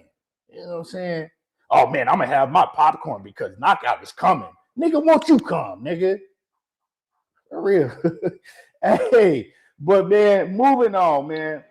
Like the boogeyman is gonna get you. Yeah, like knockout, man. He's coming, man, for real. Mag 7, I got Tank off everybody that he fight Mag 7, but that don't mean I can't hold Tank ass accountable for the bullshit if he's doing some bullshit. Yeah, and the reason, for the record, the reason that, like, I was a Gervonta Davis fan, right? I was a big Tank Davis supporter when he came out. You know what I'm saying? Like, I was. The reason I stopped rocking with Tank, and I'm gonna keep it real, and me and Money used to have debates about this shit every damn day, damn near. The reason I stopped rocking with Tank is because I seen the nigga didn't want to fight the top competition. When I started seeing that he wouldn't fight certain niggas, I seen that shit early on. While a lot of niggas was still trying to like, nah, he gonna do it then, he gonna do it, you know what I'm saying? He gonna do it, he gonna get all of them. I seen that shit early. I didn't like and it started with the Vasil Lomachenko shit. I didn't like that energy. I didn't like when he was trying to act like that. When Floyd was threatening him with that fight, that he was trying to get set up. Like, I like fighters that want the smoke. If Shakur start acting timid, I'm not gonna fuck with him. If, you know what I'm saying, any fighter, you can name any fighter, if they get to acting timid when the top competition and the fights are there to be made, and you're making excuses not to fight these fighters. I'm a boxing fan. That's what I'm here for. I'm here to see the best fight the best. If you're getting paid millions and millions and millions of dollars, I don't have no fucking excuse for you why you don't want to fight this man that everybody else want to see you fight, and that a lot of people saying that he might be the best. I don't have no excuse for that shit because you're making millions of dollars. You know what I'm saying? If you could be at a call center or some shit, but this is the profession that you chose. And if they paying you these millions upon millions, you need to fight all of these top dudes. You're getting paid for it. It ain't like you're doing it for free. So that's when I stopped respecting Gervonta Davis as the fighter. That's when I stopped respecting him as a fighter. You sitting there telling me all these excuses why you ain't fighting Shakur and why you ain't fighting the next man and this man, and you don't care about none of that shit, but you'll fight all these other opponents that's not on their level. So that's when I lost respect. Whether you feel that he can beat these fighters or not, that don't mean shit. It don't mean shit until they get in the ring. So when I started seeing him move timid and shit like that, that's when I felt some type of way as a fight fan. So I'm like, yeah, I don't fuck with the nigga as a fighter. If Boots start doing that shit, if Vergil Ortiz start doing that shit, if Brian Norman Jr. start doing that shit, if I don't care who it is,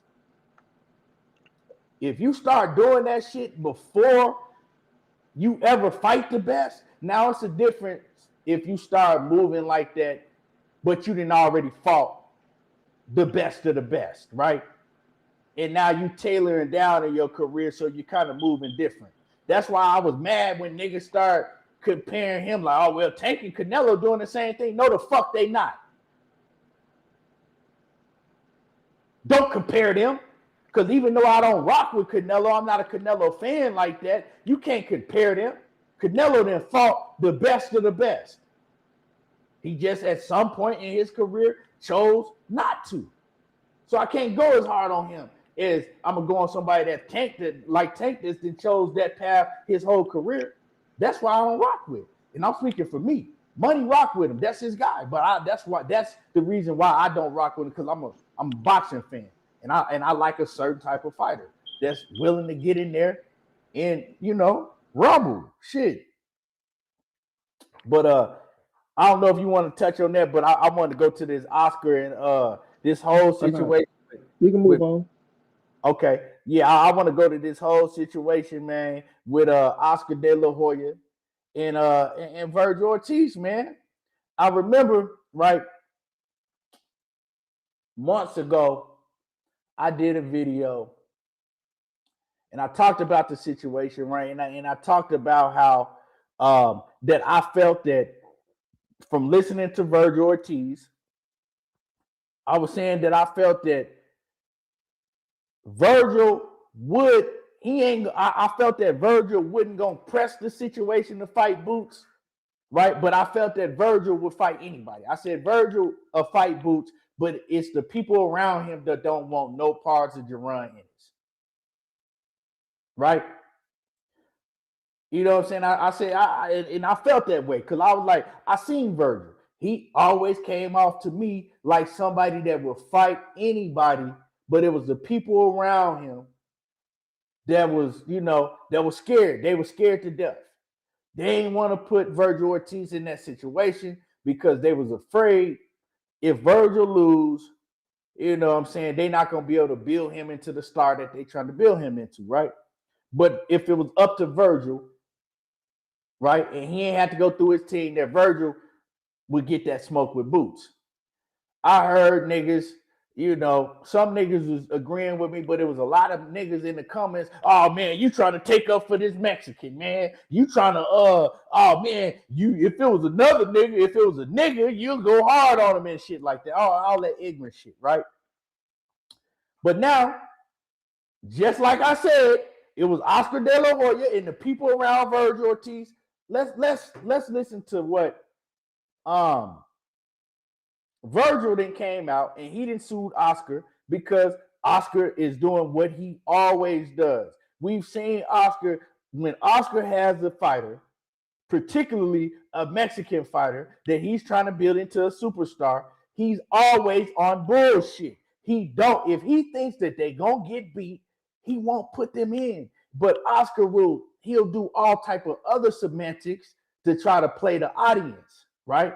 First he goes, and I heard Oscar say some shit. He says, if y'all want to fight so bad, y'all the ones that want to fight. That should have told y'all everything y'all want to know. He talking to Boots and his people, talking about y'all the ones that want to fight so bad. If y'all want to fight so bad, y'all got to agree to 60-40. So he's saying that it ain't us that want to fight. It's y'all that want to fight. So if y'all want to fight, y'all got to agree to all of our terms.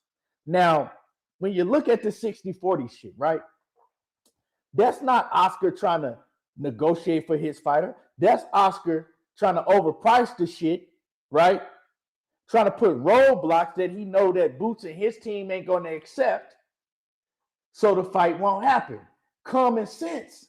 That's just common sense. Oscar didn't want this fight at all. We seen that shit.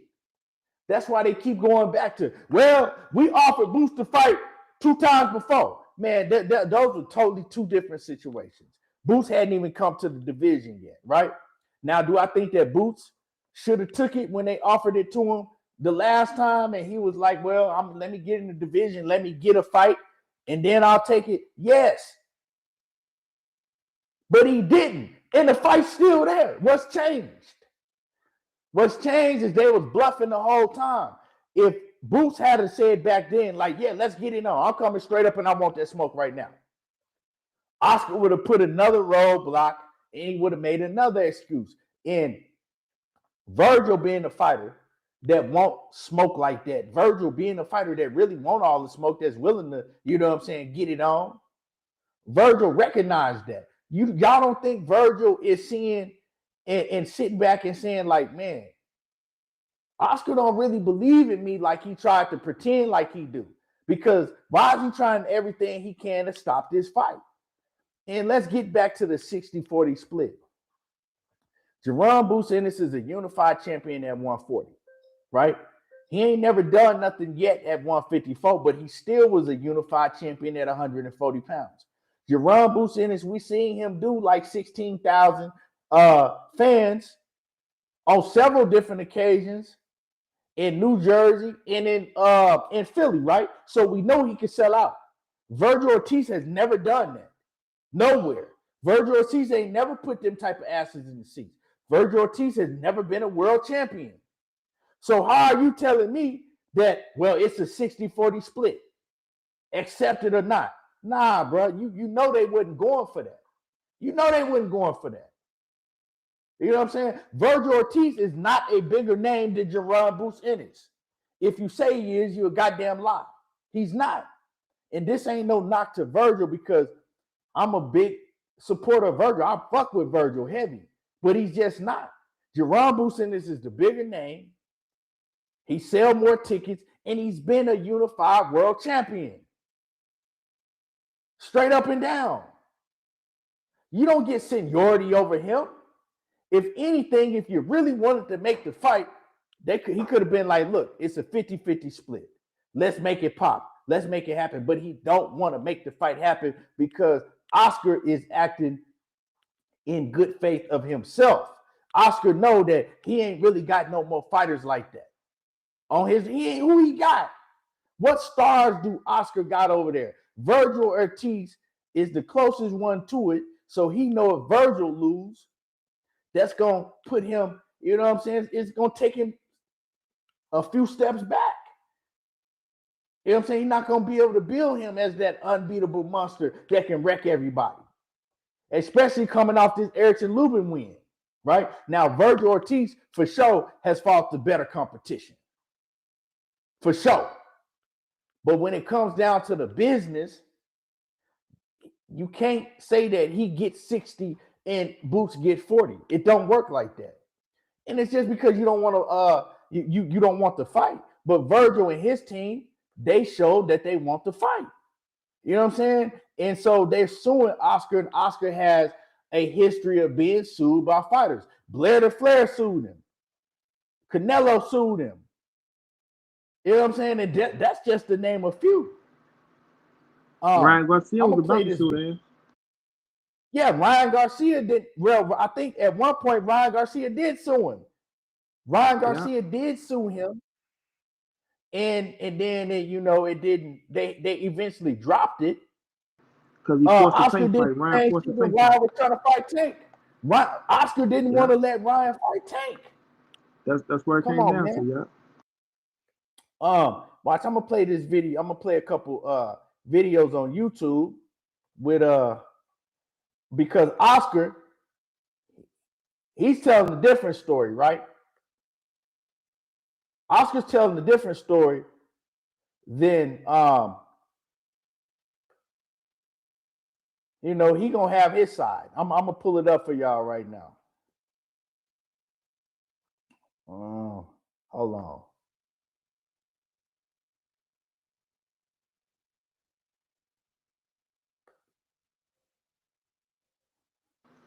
Nah, Stella, he's saying Vergil team didn't want to fight. He never said Vergil team wanted to fight. He said Vergil wanted to fight, but his team never wanted to fight.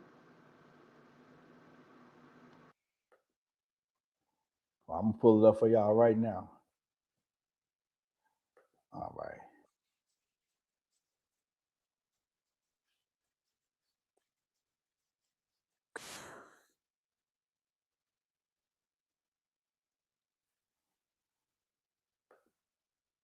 Okay, here we go.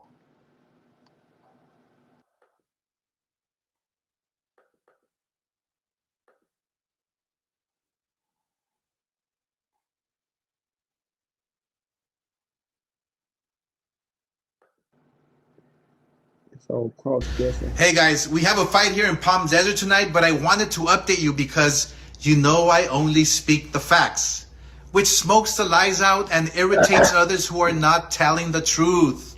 So yesterday we sent a legal letter over to Vergil's manager, Rick Meridian, demanding he stops interfering with the Boots Vergil negotiations.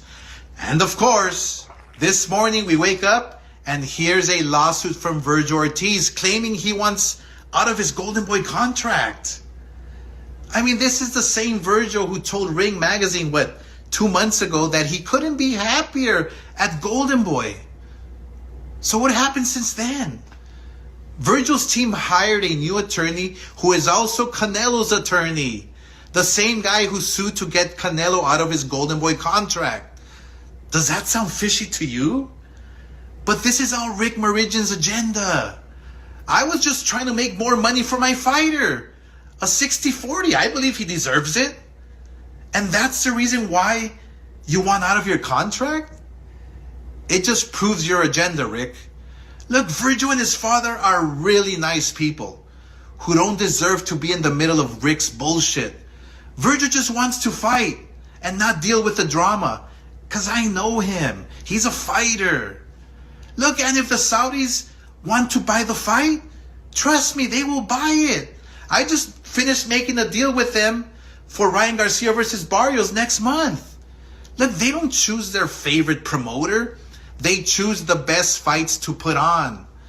And look, it's unfortunate that anyone can file a lawsuit in America without basis or facts, simply for the optics. But that's what this is. And whoever's going to interfere with our existing contract with Vergil Ortiz, we will take aggressive action against you. He is not a free agent, and we will prove that. And by the way, if you hate clapback, you're likely the topic of the week, and you're the problem in boxing. Have a great day. Kings Competitions, the original competitions company, from supercars to dream homes to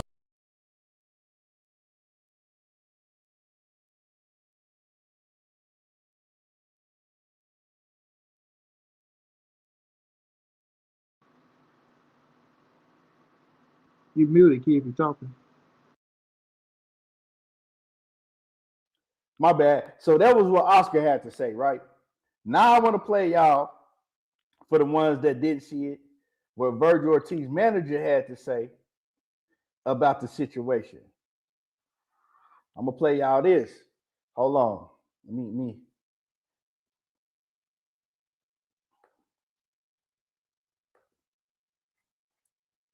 Watch. Hold on. I'm gonna pull this up now for y'all.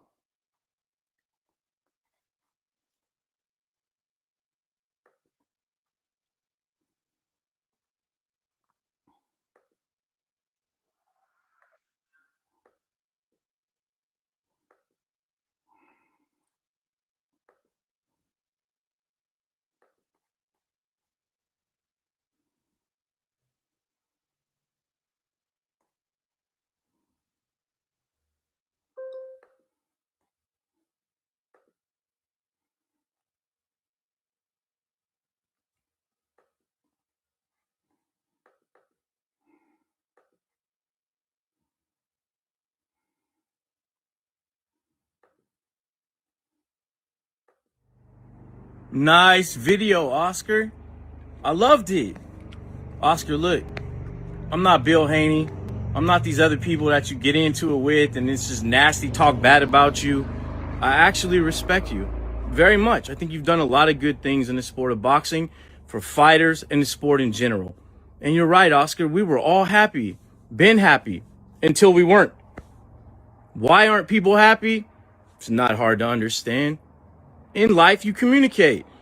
Your relationships, business, personal, it's all communication, Oscar. And when the communication breaks down and you stop, that's usually when the problems happen. I didn't do anything wrong, and you know that. But it's okay. Like I said, I'm never going to say a negative word about you, never going to bash you. Nothing of the sort. So you have fun with your clapback Thursdays, and just look. This is not a boxing ring where you're going to beat the fuck out of me till I can't see straight and probably kill me. We're not in a boxing ring. I'm undefeated in my position. Go and look at my resume and see when I've lost. Because I've only went to war or defended my fighter when I've had no choice. You know I've called you and texted you. We're grown men. We're supposed to just talk it out. That's what grown men do. Instead of disintegrating all these people in the marketplace that you do business with and jeopardizing your fighter's well-being by talking so disgusting about all of them, you should stop and reflect what that does. You should. You can buy and sell every person you just about come in contact with, including me, probably 1,000 times over. But that's not what we're discussing here. You don't need boxing. You don't. Boxing's a giant headache for you. And that's why I respect you so much, because there's a lot of good that you do. But in this case, unless you're blind, deaf, dumb, can't read, it's very simple. Read the complaint, read the promotional agreement, read the clauses that have been breached. To say that I can't negotiate and I'm the manager when there's these clauses that are black and white is hilarious. That's why managers exist. And look, I know your life has been different. A lot of people have taken advantage of you. You don't trust people. It's been chaotic from the start. And if you had me managing you, you probably wouldn't have had these problems. But I get it. I get it. And if you called me like I called you and texted you just to talk, I'd always take your call. But at some point, you got to take responsibility. It's like a road. When you're on the asphalt and it's bumpy, it's your own asphalt. So do what you need to do. Make more funny videos, jeopardize shit, or you could always call me. Like I said, nothing but respect for you. You're actually my favorite fighter, and that's no secret. I've said that publicly. I've spoken great about you, and I always will. This is just business. So that very judge you're talking about, please do. I can't wait to hear what he says. Not worried at all. Never will be. Because I come from a very good place for these fighters. And you are a fighter and should respect that. And in closing, I didn't hire a new lawyer. This guy is the same lawyer that made Vergil's contract 3 years ago. I didn't go get him to be an asshole or do anything. I got him because he's very good and knows his shit. And so do I. But I wish nothing for the best for you. I mean that. And I will pray for you tonight. And again, you have a great company, a great staff, and I mean that. Very good people at Golden Boy. No question about it.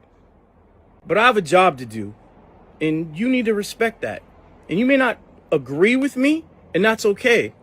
But that disrespect that you do to everybody, karma's a motherfucker. God doesn't like that. Just slow down. And again, anytime you ever want to talk to me, I'm here.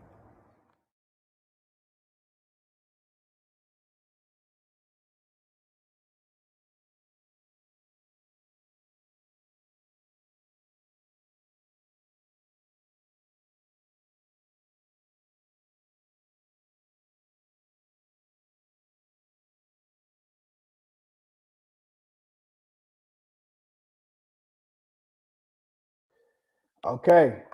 So we got both sides. And to put more context in it for y'all, is news coming out there saying that Vergil Ortiz and his manager was asking for $7 million guaranteed, right?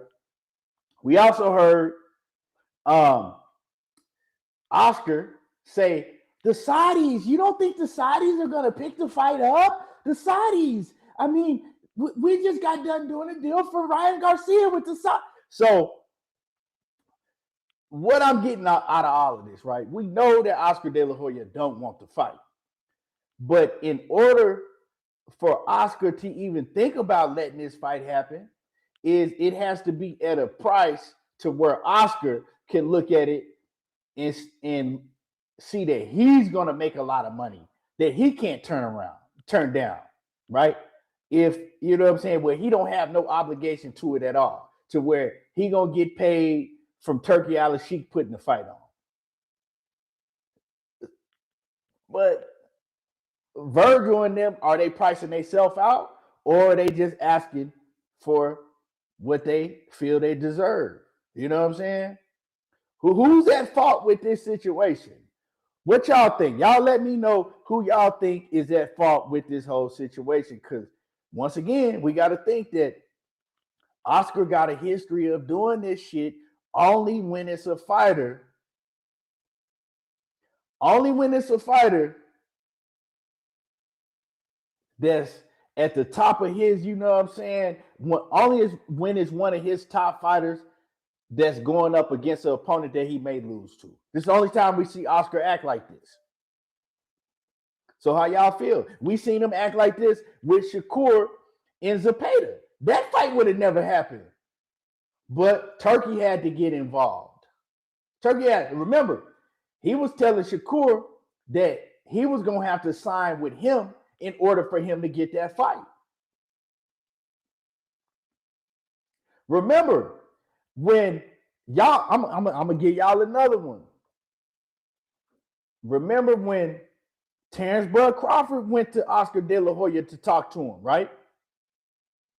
And Terrence was looking to maybe get a fight on with Vergil. And Oscar came out, and Oscar was like, well, you know, we would love to sign. You know, we just had a great meeting with Terrence Bud Crawford, and we talked about, him fighting, probably Alexis Rocha, and then, somebody else, and then, and down the line, Vergil Ortiz. That's the fight we really want to put on. That's the fight that we really, and I'm sitting there looking, and I'm like, this nigga done named like 3 different opponents before Vergil Ortiz. And we seen real quick, Terrence Bud Crawford got the fuck away from him. And now Oscar De La Hoya feels some way about Terrence Bud Crawford, and now he's trying to go at Bud. He got a history of this. Oscar De La Hoya he's synthetic, like a lot of these YouTube creators. He'll say one thing in front of the camera, try to pretend like he want to make all the best fights and he believe in his guys, but behind the scenes, he ain't really rocking like that. You know what I'm saying? He moving funny. And I think that Vergil Ortiz and his manager, they feel some type of way because they see that Oscar really don't believe in Vergil like he say he do. But hey, if Vergil's asking for $7 million, which this is what people are saying that was like in the documents or whatever. If he asking for $7 million, is he pricing himself out? Is that too much? So it's a lot of different elements to this shit, right? We just know one guy, Jerome Boots Ennis, he wants to smoke. Straight up and down. It ain't a whole bunch of problems on that side. All of this shit is on Oscar De La Hoya and Vergil Ortiz side. So, man, let me know what y'all think about this shit in the comments.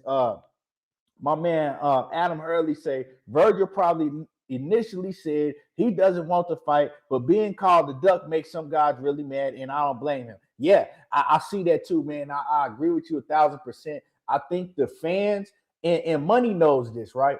Because we've seen this in Vergil. Vergil, he takes what them fans say, man. That shit gets to him. Vergil is one fighter that if fans is dogging him out and saying certain things, he'll come address that shit. Like, so I think initially Vergil he wasn't really that. Like I said, if the fight was on the table and his team was like, this is the next fight we want you to take, Vergil, let's get it. And Vergil would be like, yeah, let's get it rocking. But I don't think that Vergil was like, this is who I want to fight. Make this fight happen right now. F everybody else. I think that Vergil was kind of like, well, I'm going to listen to my team and see what my team say. And, you know, if it's Boots, I'm willing to take Boots. But, you know, I'm not finna press that fight with Boots until the fans start giving that backlash. We even seen it when he went on Jamel Herring's podcast with Jamel Herring co-host, right? Vergil started off the show with like, yeah, you know, I wanted Errol Spence. That was my dream fight and this, and that. And then fans start calling in and getting on his helmet. Like, nah, why you want Errol Spence? We want the Boots fight. Look like you ducking Boots. And Vergil was like, what? In that same show, Vergil changed it was like, yeah, nah, I want Boots. That's the next fight I want. I don't want Errol Spence no more. You know what I'm saying? I want the Boots fight. If you know, it's up to my team, but if I can make any fight happen, it's the Boots fight. So the fans getting at him made him change his whole stance. So you know, I respect Vergil though, man. You know what I'm saying? I respect Vergil. But what you think about the whole just this whole situation, money? First of all, I'm gonna hold Oscar De La Hoya accountable first and foremost, right? Because you know he's the promoter, and we see how the way he moves, right? We see the way he moves. We see how he do with the top fighters that he get. He's one of them fighters that if he know he got a good fighter that he can milk, he want to try to get as much as he could out of that fighter before he do throw him in there with, like you say, with a fight that he feel like they can beat him. You know what I'm saying? Because he feel like it's gonna lose steam, or he feel like, oh, I done built you up this far to get you here, right? It's gonna happen on my say, or I'm gonna have you fight, you know, fighters that I know you can beat, make it exciting, make some good money up off of you, and then, you know, once it comes to a point to where I know I got something else behind you, something that can be the next big thing, then I'll let you go fight these caliber fighters. Because that's Oscar De La Hoya. That's his whole gimmick. Like that's what he's been doing with all these top fighters, bro. He like to try to milk them. He's that caliber promoter to where he kind of learned from the motherfuckers who had them. Built, not saying him because he fought a lot of people, but you know, I'm gonna use you until I can build Golden Boy up, make enough money to keep Golden Boy afloat. Then I think about putting you in there with somebody else. You know what I'm saying? Like you said, with Shakur, if the winner and the loser can't be on my side when it comes to these caliber fights, he's not going to make it happen. Or like you say, he's going to try to 60-40 you, right? That Bill Haney, how they try to do Shakur Stevenson, right? Put a number out there that you know these people not going to accept, and then it's going to look like they the ducks, right? And then you're going to have people coming up saying, well, he should have just took the 40%, call a bluff. It's not just as simple as calling the bluff. Like, we got to understand that shit. Yeah, you can say, oh, well, guess what? I'll take it. Because once you bow down to one demand, then they know they got your ass in the trick bag now. Okay, you'll bow down to this demand? Okay, well, now let's put something else in there. How bad do you really want it? So that's what they start doing, things of that nature. Now, when it comes to the manager, how you responding back to Oscar De La Hoya, I like that. I like the way he responding back. He didn't respond like all ignorant and stupid and shit to try to cause commotion. Right? He put the truth out there to let them know what's really going on. You know what I mean? Like, I can negotiate for my fighter because I'm the manager. Right? Doesn't mean you can't have your say, but I have the right to negotiate. You know what I'm saying? Or talk to these cats on trying to make these fighters happen. It's not like I'm Um, I'm a manager for another fighter from another promotion company coming over here trying to, you know what I'm saying, steal a fighter away or some shit. But I can talk and see what's good for my fighter. And that way, when we come back to you, we know what's on the table. So you can't fuck us over neither. You know what I'm saying? Now, when it comes to Vergil Ortiz, just me. I don't care what nobody else say. I don't care what nobody else think, bro. I believe Vergil Ortiz will fight anybody. I really do. And let's keep it real. He was trying to fight Earl Spence and Terrence Crawford, just like Jerron Boots Ennis was trying to fight Earl Spence and Terrence Crawford, because those was the names that they were trying to get on with, you know, to put them on. And we know Vergil and Earl Spence in Texas is the big ass fight. Maybe even bigger than Jerron Boots Ennis and Vergil Ortiz. You know what I mean? Because we gotta be realistic. Earl Spence is still Earl Spence at the end of the day. Right? Earl Spence still has a big ass fan base if he comes back that everybody wanna see how do he look after the Turnsville Crawford ass whooping. Is he still got it? This, that, and the third. So him going up against Vergil Ortiz will be a big ass fight in Texas. That's a big money fight. Let's be real, right? But him and Boots is a big money fight as well. You know what I'm saying? That's a big money fight as well. So I'm not mad at Vergil for saying that. You know, Earl Spence was that's his dream fight, because if it's just like Manny Pacquiao, motherfuckers, and I'm not saying Earl is on the same level as Manny Pacquiao by no shot, right? But when we're looking at the situation, a name is a name, right? If you say Jerron Ennis and Earl Spence's name is still bigger than Jerron Boots Ennis, even though Jerron Boots Ennis might be more dangerous because he's been, you know, he's in fight shape ready, and we know Earl Spence is not the ring for almost 3 to 4 years, and everybody looking like he needed to tune up things of that nature. But we all know how Earl Spence get down. So I'm not mad at Vergil if they were trying to make that fight happen, right? Get that name up on his belt. But when it comes to Jerron Boots Ennis and Vergil Ortiz, you know they've been on the course of collision since 147. You know what I'm saying? We know how that been going there. Yes, we can say, well, they offered Boots the fight and he should have took it then. It's one fight at a time, right? It's one fight at a time. Boots was still at 147 when they were trying to make that fight happen with him. So I get what he was saying. Let me come up first and let me get my feet wet, which I'm not mad at that. It ain't like Boots 38, 37, 36, 35, where I got to go up and make this fight happen. Ain't like Vergil in his 30s. Both these niggas still in their 20s. They still young, right? They can have 2 or 3 more fights and still be a big mega ass fight as long as they stay undefeated. Their fight is going to sell. It's going to be a mega fight. You know what I mean? Whether we get it sooner or later, right? Better sooner than later, right? Right now they both in their prime. People want it now. I want it now. But it ain't like these cats, you know what I'm saying, for to be out the boxing game tomorrow. It's not like that with them. So if they looking at it saying by the you know, we know how boxing goes, right? The more you win, the bigger the fight becomes. The more it's demanded, the bigger it becomes. The more money you can make, shit like that. So sometimes you could try to milk it to make it bigger, or sometimes you can fuck up trying to milk it. You know what I mean? And one of these cats take a L, some by, you know, the grace of God, one of these other fighters get a lucky punch or just happen to beat them, or they just off one night, you know, and it fucked the floor of the fight up. You know what I'm saying? So at the end of the day, I want to see the fight next. I think it should take place. I do agree with you, Key. I do think Jerron Boots Ennis is the bigger name. Yes, Vergil probably fought the better competition, but you know Boots with everything he's been showing, um, the notoriety it's like he's been getting a better publicity push. Even though Vergil do have the Mexican fan base on his side, we know how they go when it comes to the mega fights. You know, the Mexicans, they go come, they go show up, they go show out. Not saying the blacks or the Europeans, or you know what I'm saying, don't do the same, but we all know how the boxing game is. We know about pay-per-views, casuals, Mexican, blacks do buy them, but we know the truth. But you know, Vergil, he has to get to that point to where he's fighting on the Cinco de Mayo or a Mexican holiday to try to, you know, build himself up to become, and that's the type of caliber star that Oscar De La Hoya want to try to build him into. He's trying to get him there, kid. That's why he don't really want to put him in there with Boucher, because he want to try to steal those Mexican holidays from Vergil Ortiz and see if he can milk the game that way. But he always, you know, fucking up because, you know, he started doing this scandalous shit that people can pay attention to, and he always get into it with his fighters. They never on the same page. So if you ain't on the same page with your fighter, bro, you gotta look at, like, this ain't the first fighter. You know what I mean? If you ain't on the same page with your fighter, and it's all your stars, then it's starting to show, bro. It's starting to show. So I blame Oscar De La Hoya for all this fuck up.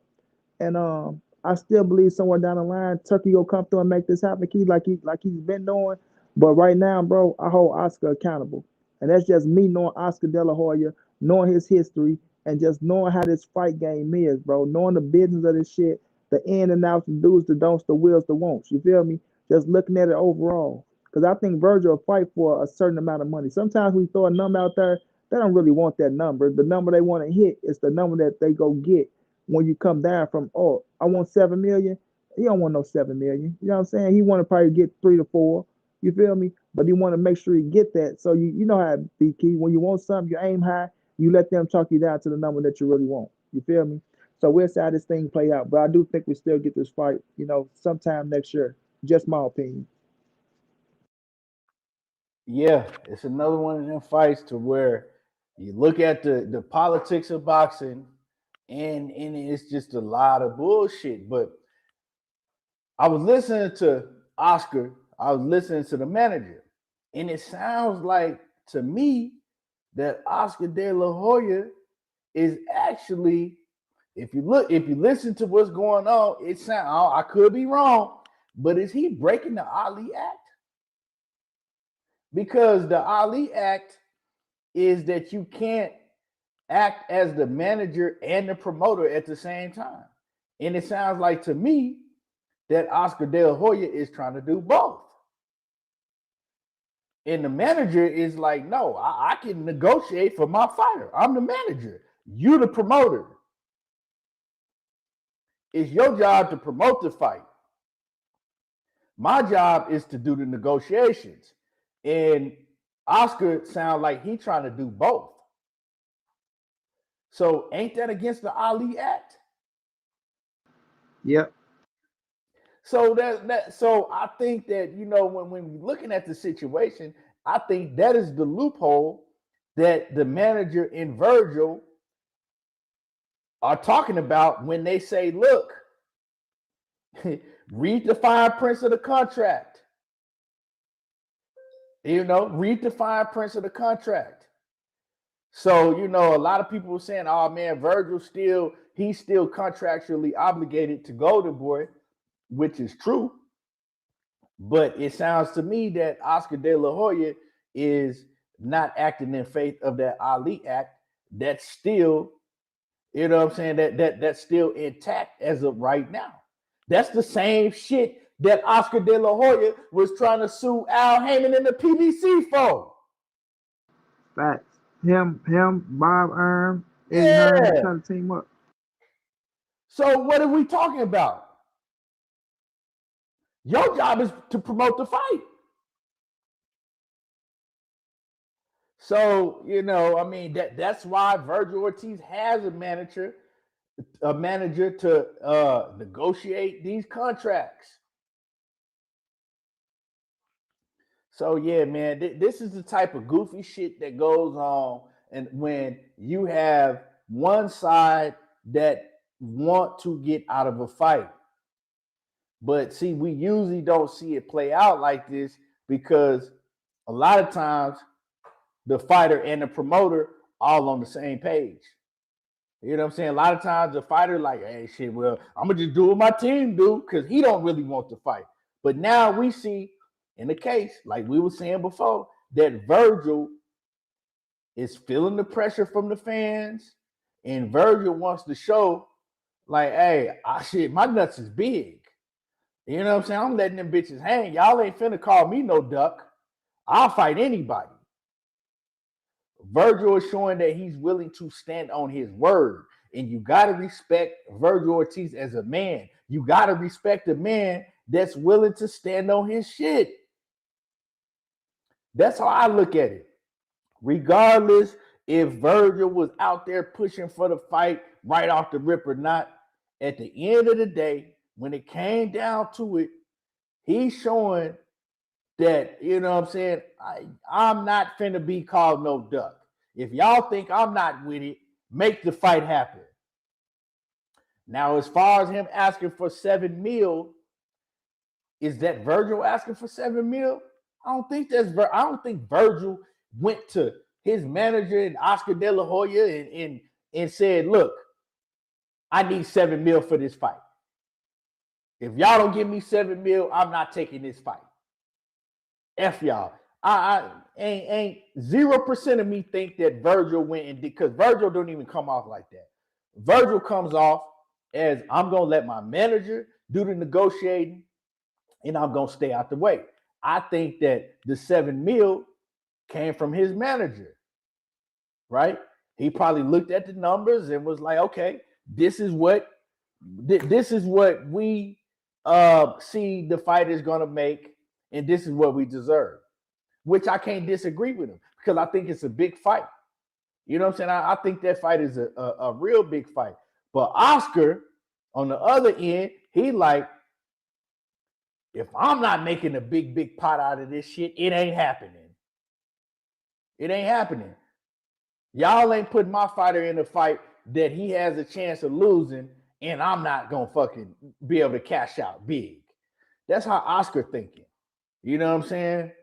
Oscar thinking about himself. Vergil is thinking about, okay, I want to show the fans that I'm willing to fight everybody. And then the manager is trying to get Vergil the biggest bag, possible. What he see. So the only thing that it goes down to is, man, we got to put this shit on Oscar De La Hoya, because just like I was saying with the Gervonta Davis situation earlier, you got a history.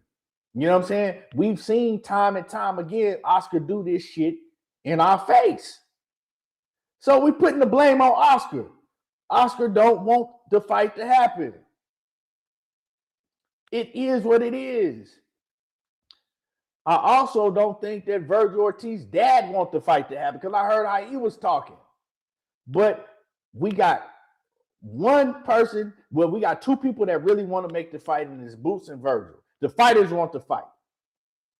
But see, the thing is that Boots nor Vergil are in the position that Errol Spence and Terrence Crawford was. Errol Spence, he was at that position to where he was like, hey, man, they're going to have to move when I say move. I done made this company. I done put on all these pay-per-views. I'm that guy. So I can pick up the phone and call Bud Crawford. Crawford was a free agent.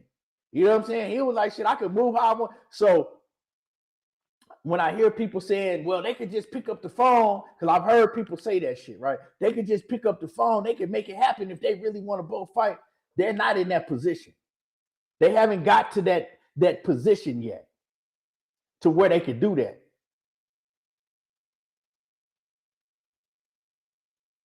You know what I'm saying? So that's the difference, man. They still got to put more work in the game to where they get in the position to where they could say F the promoters, you know what I'm saying? I'm finna make this shit happen. Ryan Garcia thought he was in that position or he thinks he in that position because of what he did with Gervonta Davis. But he do got a lot of pull because, hey, Oscar know when Ryan fight, that bag is coming in. Oscar know Ryan one of them ones. No matter what you think about him in the ring, he bring that audience. So man, this is just another unfortunate situation, and I think Turkey is sitting back, and he ain't got in this situation, and we seeing how bad the shit was when Turkey wasn't around. A lot of people talk shit about Turkey, but the same people that's talk shit about Turkey, bashing Turkey, I bet they wish Turkey was involved in this shit, right? Because we wouldn't have this conversation if Turkey jump in this bitch, and this is the only part that I agree with Oscar on. Because if Turkey jump in this fight and say, "Look, man, I'm gonna make the fight happen," he gonna make it happen. But I think Boots is part of the blame when we come to the Turkey situation. Boots is the one to blame why Turkey hasn't jumped in this fight, because I've heard Boots on several occasions, and I know Turkey seen that shit. And when Boots was saying the shit, man, I was just shaking my head like, "Don't burn no bridge, dog." They asked Boots on several occasions, like, how does he feel about, for one, going over to Saudi, and he was like, nah, he ain't doing that. He ain't. And then they asked him, how does he feel about you know, Turkey Al-Sheikh wanting to work with Turkey Al-Sheikh and make some fights. And he was kind of like, he didn't flat out say it, but he basically said, like, I'm not rocking with it. You know what I'm saying? He was just like, shit, I don't know. I gotta see. You know what I'm saying? Like, he was kind of like real, like, he was real stale about the shit. Like basically anybody that was looking at it could tell he was kind of like, nah, I don't fuck with him. You know what I'm saying? I'm not fucking with that. And so Turkey see that shit, man. So I think Turkey like, okay, well, shit. If it's fuck me, it's fuck you. You ain't gonna do shit without me, because he know, man, a lot of these names are not willing to get in the ring with Boots, man, unless they're gonna get a cash out. Unless they're gonna get a big, huge payday, they're not willing to get in the ring with Boots. So and that's been the problem with his whole career. With his whole career, it's been hard for Boots to get the big names because they don't want to get in the ring with him unless they get paid a whole lot. So, hey, Boots better straighten up. He gotta, if he want to get that bag, he better realize right now that, bro, you gonna have to fuck with Turkey, man. You gonna have to, you know what I'm saying? You gonna have to scale back on that shit that you were saying. You gonna have to go fuck with Turkey, man, because yeah, ain't none of these other promoters finna just put their fighters on the line for you to go beat them up, and you know what I'm saying, unless they just getting paid bukus of money. And we don't see that shit happening right now, no time soon. So you gotta fuck with Turkey. And that's the only that's the only spot that I agree with Oscar De La Hoya on when he's saying like, shit, hey, you don't think Turkey gonna pick this fight up? But we don't know. You know what I'm saying? Yeah, we don't know. Turkey sitting back like, shit, man. Hey, if you ain't fucking with me, I ain't fucking with you. Go let them do it. My man Just Doing the building. And one of my favorite channels I like going through and watching, man. Just he be cooking, man. He be cooking, and he keep it a buck with everybody. You know what I'm saying? Turkey, he say Turkey not feeling the fact Boots didn't accept those fights he had lined up for him. Yeah, and that's another thing. When Turkey put that bread on the table for you, you know, hey, he wants you to jump when he say jump. And I you know, I mean, you can feel how you want to feel about it, but Turkey looking at the situation he's like, if y'all are prize fighters and money is what y'all say y'all want, here's the money. Here's the money. So I think that, you know, his culture and where he come from, he feels some type of way when he's shot down. He feels some type of way when you go against the grain. But I'm gonna say this, man, because I'm gonna say this: Boots don't seem like the type that's gonna compromise or come back and say, well, you know, hey, you know, I kind of shot it down in the past, but I apologize. I would really love to work with Turkey. Boots don't really seem like that type of dude, no matter what. Boots is that type of dude. He ain't gonna say too much, and he gonna stand on his shit and stand on how he feel, no matter what. And that could be a problem, you know, because a lot of people be like, "Oh man, Shakur came and apologized, and he kissing Turkey ass." Well, Shakur getting a big bag with T.O. right now. You see what I'm saying? Shakur got a big bag before this fight. Shakur getting what he wanted. Sometimes, man, you gotta compromise. You know what I'm saying? You ain't getting on your knees or nothing. But sometimes you gotta meet in the middle. And Boots just don't seem like the one that's gonna come and be like, you know, I said some shit in the past, but I would really love to work with Turkey. And I think that's what he needs to do. You know what I'm saying? Because Turkey feeling some type of way, because we know that Turkey, when it comes to making these fights for the fans, when it comes to, you know, looking over certain shit that he believes, we know that he's willing to look over shit to get these fights done. He did it with T.O. He said he would never fuck with T.O. And hey, he came and made a big fight for Shakur, knowing that he didn't want to fuck with T.O., but he did it for the fight, for the fans, and he did it for Shakur.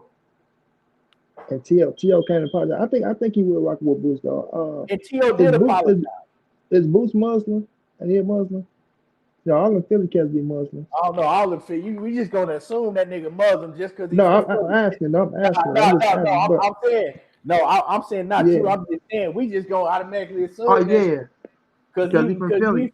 So, yeah, you know, I know they got two different you know, and he got a ideologies. big ass beard. He looked like he's Muslim. That big ass beard, yeah. And I see his dad. They be wrapped up in. So I look at, you know, they can come together in the brotherhood of you know, they religion and, you know, come to. I think it's gonna come together. I think Boots is the one. Like Boots is level headed, bro. Boots ain't too big headed. You know, he confident in his skill set, confident in what he is, and you know what I'm saying. He is who he is, and he rocking with Eddie Hearn. So Eddie Hearn rocking with Turkey out of Sheik. So I think they gonna come around on that situation. You feel me? I don't think it's them per se. I think it's Oscar more than Boots and Eddie. You feel me?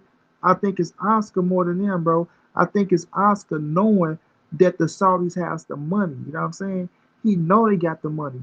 And being in his position, having as much money as he got, Oscar, because he paid up, you know, he can afford to sit back and wait a little bit. You know what I'm saying? He ain't got to force and rush things of that nature. So he know he can sit back and say, well, I can play chess a little bit. You know what I'm saying? Until it come down to the real nitty gritty, and we can push this thing and make it happen. So he got the power and the luxury to sit back and make other fights happen and make other cards happen and go try to rock out with Al Heyman for the most part, even though he really don't fuck with Al Heyman. But he's doing it because he know Turkey is a powerhouse, and even for him to even have a little bit, you know what I'm saying, to rock with Turkey, he has to team up. He has to go somewhere and try to find where he can get another fight at to hold him over. But it's all business at the end of the day. But you know, I think Eddie and Boots, I think they at the table with Turkey and they can make it happen. I just think it's more of Eddie Hearn. I mean, sorry, not Eddie Hearn, more of Oscar De La Hoya trying to play chess, and he don't want to look like the jackass at the end of the day. He don't want to look stupid at the end of the day. Which he go bow down to kiss the ring. He is nowhere around it. You know what I'm saying? He go come. He just not trying to do it right now to try to show that, you know, he's holding his ground a little bit. So, like I said, I think it's gonna come to fruition. I just think it's gonna take a little bit more time than we think. Yeah, man. I hope so. Like I said, man, them other guys, they came and apologized to Turkey, right? I don't see Boots doing no shit like that, bro. Boots is just like, I don't know, man. I don't see it, but I think that, you know, I do see Turkey, you know what I'm saying, waiting for this shit just to get real ugly and just fall all apart, and then he might, you know, jump in. Like, you know what? The fans want to fight. I want to fight. Because Turkey, if he want to see a fight, bro, he going to make it happen. And that's the good thing about Turkey, that he is a fan before anything, just like we are. You know what I'm saying? He's a boxing fan. So if he get the itching, like, man, I really want to see them fight, he going to put it on. And I think, like I said, that's where I agree with Oscar at, is Oscar know that too. You know what I'm saying? Oscar know that. And so Oscar, he going to sit back. He's like, I can get paid because they got to pay Oscar. I'm the promoter, and I don't got to take no chance. But he still don't want to see his fighter get beat. But Turkey, what Turkey do, he jump in and he put your back up against the wall. You know what I'm saying? He put these promoters' backs up against the wall when he get in the situation, because he know these promoters be trying to protect these fighters. He know that these promoters be trying to hide them, just like Oscar was doing with Floyd Schofield and Zepeda when it came to Shakur. We would have never seen that Zepeda fight, bro. I mean, we wouldn't have never seen a lot of these fights that's happening if it wasn't for Turkey. We would have never seen Canelo and Terrence Bud Crawford if it wasn't for Turkey. So, yeah, man. My man, Big Dog TV say Turkey told Boots, I'm not charity. You want to tune up? Go talk to Eddie Hearn. He did say that shit, and I'm gonna keep it a buck, man. I felt Turkey when he said that shit. Like, if you a prize fighter and you want to get this, you want the smoke, come on. If you want to tune up, go somewhere else with that bullshit. As a fan, I could feel that. But I also understand that, you know, this is these fighters' career. Sometimes a fighter wanna, if they moving up to a different weight class, sometimes they wanna test themselves out. They don't want to just jump in against the best dude right off the rip. You know what I'm saying? They want to see how they feel. So I couldn't fault Boots for that neither. Because when Vergil jumped up to 154, he was fighting Rudy Poo after Rudy Poo. You know what I'm saying? He didn't fight nobody until about, 3-4 fights in. At least 3. He had a few tune-ups. So to say this man is ducking because he coming to the weight division and saying that, you know, hey, let me get my feet wet, let me get a tune-up in, and then I'm going to sign the contract. I'm going to already sign the contract after I fight this one fight at 154 so we can get it popping. I don't see nothing wrong with that. You know, I don't. But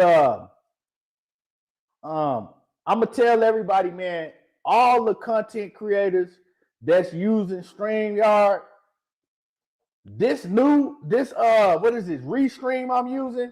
This shit way better than StreamYard. It costs less, and it's hella easy to use, and it runs smooth. It runs smooth. I think my audio sound better from what I'm hearing. Like it's a lot better, man. It's a lot better. You still could do everything that you could do with StreamYard and more. And like I said, it's just smoother. Like I remember I had stopped doing live streams at one point because StreamYard was always freezing my live streams. I don't think I didn't froze. Y'all could tell me, have I froze up anytime doing this live stream? StreamYard was bad. So yeah, money. Check out this Restream, dog. Oh yeah, I am for sure. I like it. Yeah, it's way better. It's way better, and it's easy to use too. You know what I'm saying? I messed with it last night. That's why I was supposed to do the show last night, and StreamYard was acting up and shit. So I was just like, man, I'm not messing. And I logged on. They told me I had to pay $40 a month. I'm like, yeah, that ain't happening. So I started searching for and I found this one, this Restream. This Restream is way better. Yeah, Just, you gonna like the Restream way better. It's way better than StreamYard. And like I said, it's cheaper too. But it's way smoother. It's a lot easier to share like the videos and all of that shit, man. Yeah, I like it a lot better. I wish I had knew about it, you know what I'm saying, when I was actually doing live streams every day and shit. But yeah, man. It's a fight I want to cook on, huh? Let me answer A1 question. Yeah, A1, I think that the man will be like, long as they continue to win, you know how it is. As long as you continue to win, and long as, like, especially with them being in the same division now, right? As long as they continue to win, it will be a high demand. You feel me? And they get them titles at 154, it'll be a high demand, bro, because that's a fight that you know the fans want. So as long as the fans clamor for it, it's gonna be a hot topic. Go ahead, Keith. The fight you could talk about. Well, no, I want to cook on this situation. Brian Norman Jr. Shout out to B Norm, man. Shout out to B Norm. I guess, man, it looked like he was over there working with Derrick James, dog. You know, he over there working with Derrick James. And I know that Brian Norman has always let it be known that Errol Spence is his favorite fighter, right? He rocked with EJ heavy. Got a relationship, you know, with EJ. Like, you know what I'm saying? He fuck with EJ heavy. Derrick James, I mean, hey, Texas, Atlanta. I know a lot of people from Texas moved to Atlanta. A lot of Atlanta people moved to Texas, so I could see the move happening. You know, it kind of looked like that. Brian Norman is trying to branch off away from his pops, and they kind of like separating. you know, as far as the business aspect, that's always gonna be his pops. You know what I'm saying? And you know, it just is what it is. You know, they always gonna have that father-son relationship, but they not rocking with each other when it comes to the boxing shit no more. And I heard Brian Norman Sr. He talked about it, right? And he says that he ain't gonna be second to no man. Because when I heard Brian Norman, when he made the announcement, Brian was kind of like he was saying that, hold on. Hey, Money, you put yours on mute because you got that, man. You in that jet. Yeah. So when I heard Brian talking about the situation, Brian was like, well, my dad is no longer gonna be the head, right? So it sounded like that he was cool with his dad being like there, still one of his trainers, but he wasn't gonna be the head, right? So he was like, my dad just ain't gonna be the head trainer no more, you know. But when his pops talked about the shit, when Brian Norman Sr. talked about the shit, Brian Norman Sr. was like, nah, bruh, it ain't, I'm not second to nobody. You know what I'm saying? He could forget about that shit. He was strong about how he felt about that. Like, I'm not taking the back seat and being second to nobody at all. It ain't happening. I'm all the way out. So with that being said, Brian Norman Sr. is all the way out, right? And I mean, at some point in your career, if you're working with your father, a lot of fighters do this. They feel like that they've been taught everything that they able to be taught by their father as his trainer. He feel like that, hey, you know, his father has taken him as far as he could take him, and that's to a world title. He done defended the world title a couple times, and you know, losing to Devin Haney. Hey, Devin Haney, one of the best fighters in all of boxing. That ain't nothing to hold your head down about, right? But he just feels that his father has taken him as far as he can take him. Ain't nothing wrong with that neither. But I also think that his father was a huge aspect in Brian Norman getting the notoriety that he's gotten, because his father was doing the Bill Haney. His father was jumping up on all these panels, taking a lot of that smoke head on. You know what I'm saying? And this is where boxing live on YouTube. And his father was promoting his son through the good and the bad heavy. That's how he got his name as big as it is. Because, you know, we all seen Bill Haney was the first one that did that shit. You know what I'm saying? And he took the path that Bill Haney took, and it worked. It worked for Brian Norman.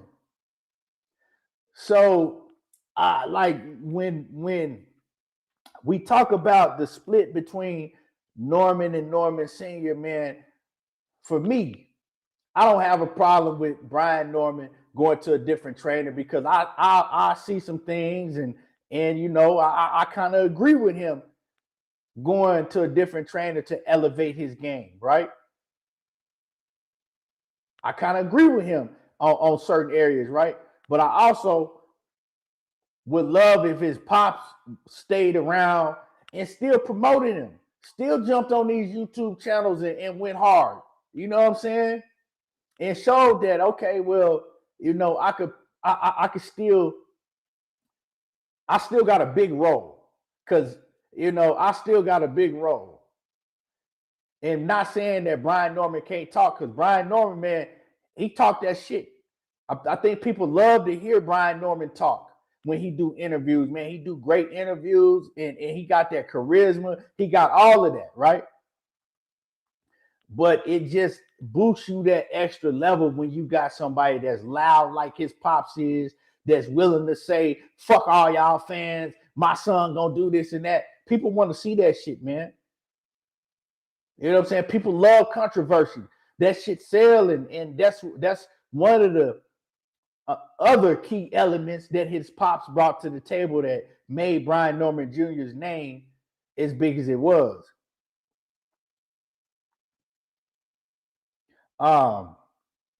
So man, I just but as far as him going with Derrick James, man, I think that Derrick James could be a real good fit for Brian. You know, Derrick James, he gonna teach you how to perfect that jab. You know, I think that Brian Norman's style, the style of Brian Norman, it fits with Derrick James. It fits. You know, Brian, and he's gonna polish Brian up with his inside game.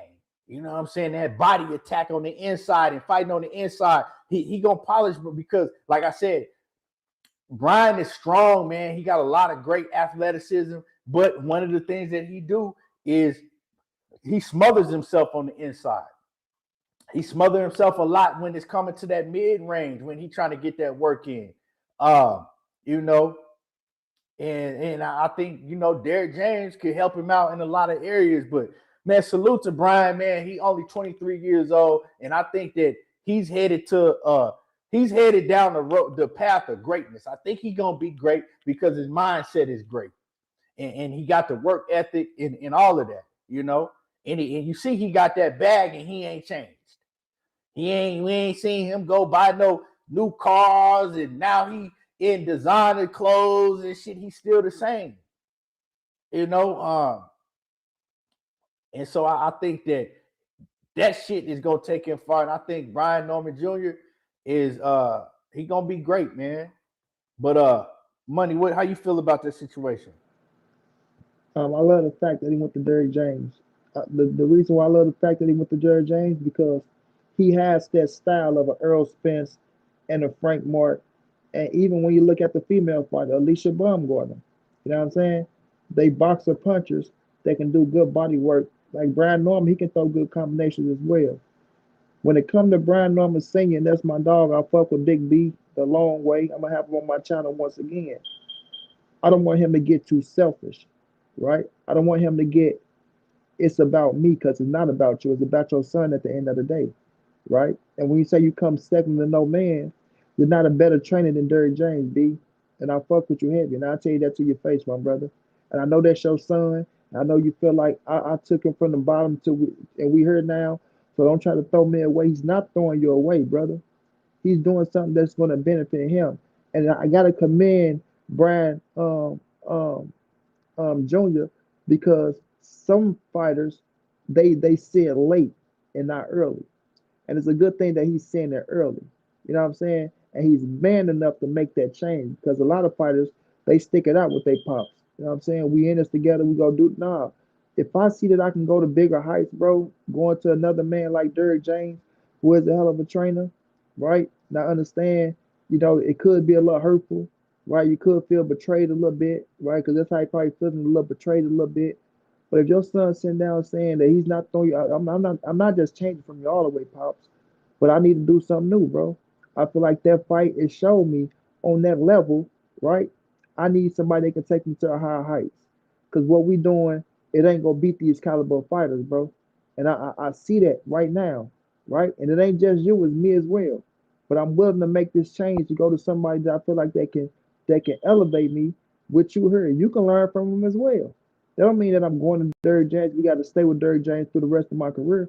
We might branch off a little away from him, or we can go here and we can learn something, man. We can go like these are he has real champions over here, right? From Earl Spence to Frank Martin to Anthony Joshua to Alicia Baumgardner to Jamel Charlo. You know what I mean? Like he has a whole strict regimen that he does. You know what I mean? That we can learn from, we can benefit from. So let's go over here and work out with Derrick, man. Like you coming along as part of the team. And just because you're not number one leading trainer, because you know you're not higher than Derrick James, right? Derrick James not taking the back seat to you, pops. We know this. So let's go over here. Let's get this training going on. The money's still in house now. You know what I mean? It ain't like you broke. You got your business going. We gonna bring this Reggie in. But I like the fact that he did what he had to do, and I respect Bill Haney on the fact of when Devin lost to Ryan, and even though Bill was hurt, he was sitting his ass in that car. He said, "Well, listen, man. If Dev decided to change trainers, then you know that's what he decided to do. He's the boss. But I'm still gonna be here for my son, and I'm still, you know what I'm saying? Like He was willing to take that back seat, even though we know Bill last, right? But he was still willing, as a man, to sit up there and say, if Dev choose to move on to a new trainer, I'm still gonna be there. You know what I'm saying? And I salute him on that part. So I don't want Brian Norman Jr. Senior to like you say, Key, to disregard himself from his son because he's saying you ain't gonna be number one, and now he's saying you all the way out, meaning, oh well, then we'll see if the grass is green on the other side, and this, that, and the third. Don't become that type of trainer, bro. Don't become Floyd Mayweather Senior. You know what I'm saying? And you know him and Floyd came back together, but don't become Floyd Mayweather Senior to where you trying to make it all about you, because that's kind of selfish a little bit. You feel me? So let's see where this take your son to, because we all can see that it's gonna make him better. Like we all see what type of caliber of fighter he is. We all see his flaws as well. We all seen it in that Devin fight where he went wrong. You know, Devin is a hell of a fighter, like you say, Keith. There's nobody for you to hold your head down about. But it's not about. And what I like about Brad, because he ain't holding his head down. Let's be realistic. I like his response after the fight. You know what I'm saying? He didn't cry about it. He didn't try to make no excuses. But it's okay. Let me see what I can do to get better, bro. So when I do get back in this situation, because I will be back in this situation to fight for another world title, you know what I mean? I have more tools in my box, and you know I can go out here and I can perform at a higher level. So I respect him on that part, bro. So with Brian Senior, because of what these blogs and all this shit saying, they're gonna try to make him look bad or make it look like he was the problem, and I understand that, but you can't let that shit get into your head, bro. You gotta understand, keep the main thing, and like you say, keep understand that YouTube and the social media shit is just for publicity and putting your son name out there. Even with this situation happening now, it's still putting y'all in the higher light because a lot of people talking about it, whether it's good or it's bad, because y'all gonna be back on that stage. You feel me? So just take this shit as a learning curve, man, and understand it's to better your son, to put him in a better position, and trust in your son's judgment, man. Trusting his judgment, because we know how boxing is. It's a hurtful business, and it ain't gonna be for long if you don't do things the right way. You feel me? So we'll see how it play out, but I see it playing out for the better for Brian Jr. I agree with you 1,000%. I agree with you 1,000%. Like, don't just say, "Oh, well, I'm washing my hands," because at the end of the day, I know that shit hurt his feelings. You know what I'm saying? That shit hurt his pride. That's his son that he didn't got to this level ever since. You know what I'm saying? He's probably 6, 7 years old, but he got to understand that, man. His son is a grown man, and you got to step back sometimes and be like, "Hey, if that's your decision, that's your decision." Not only have I got you to where you didn't got me to where I got to. You know what I'm saying?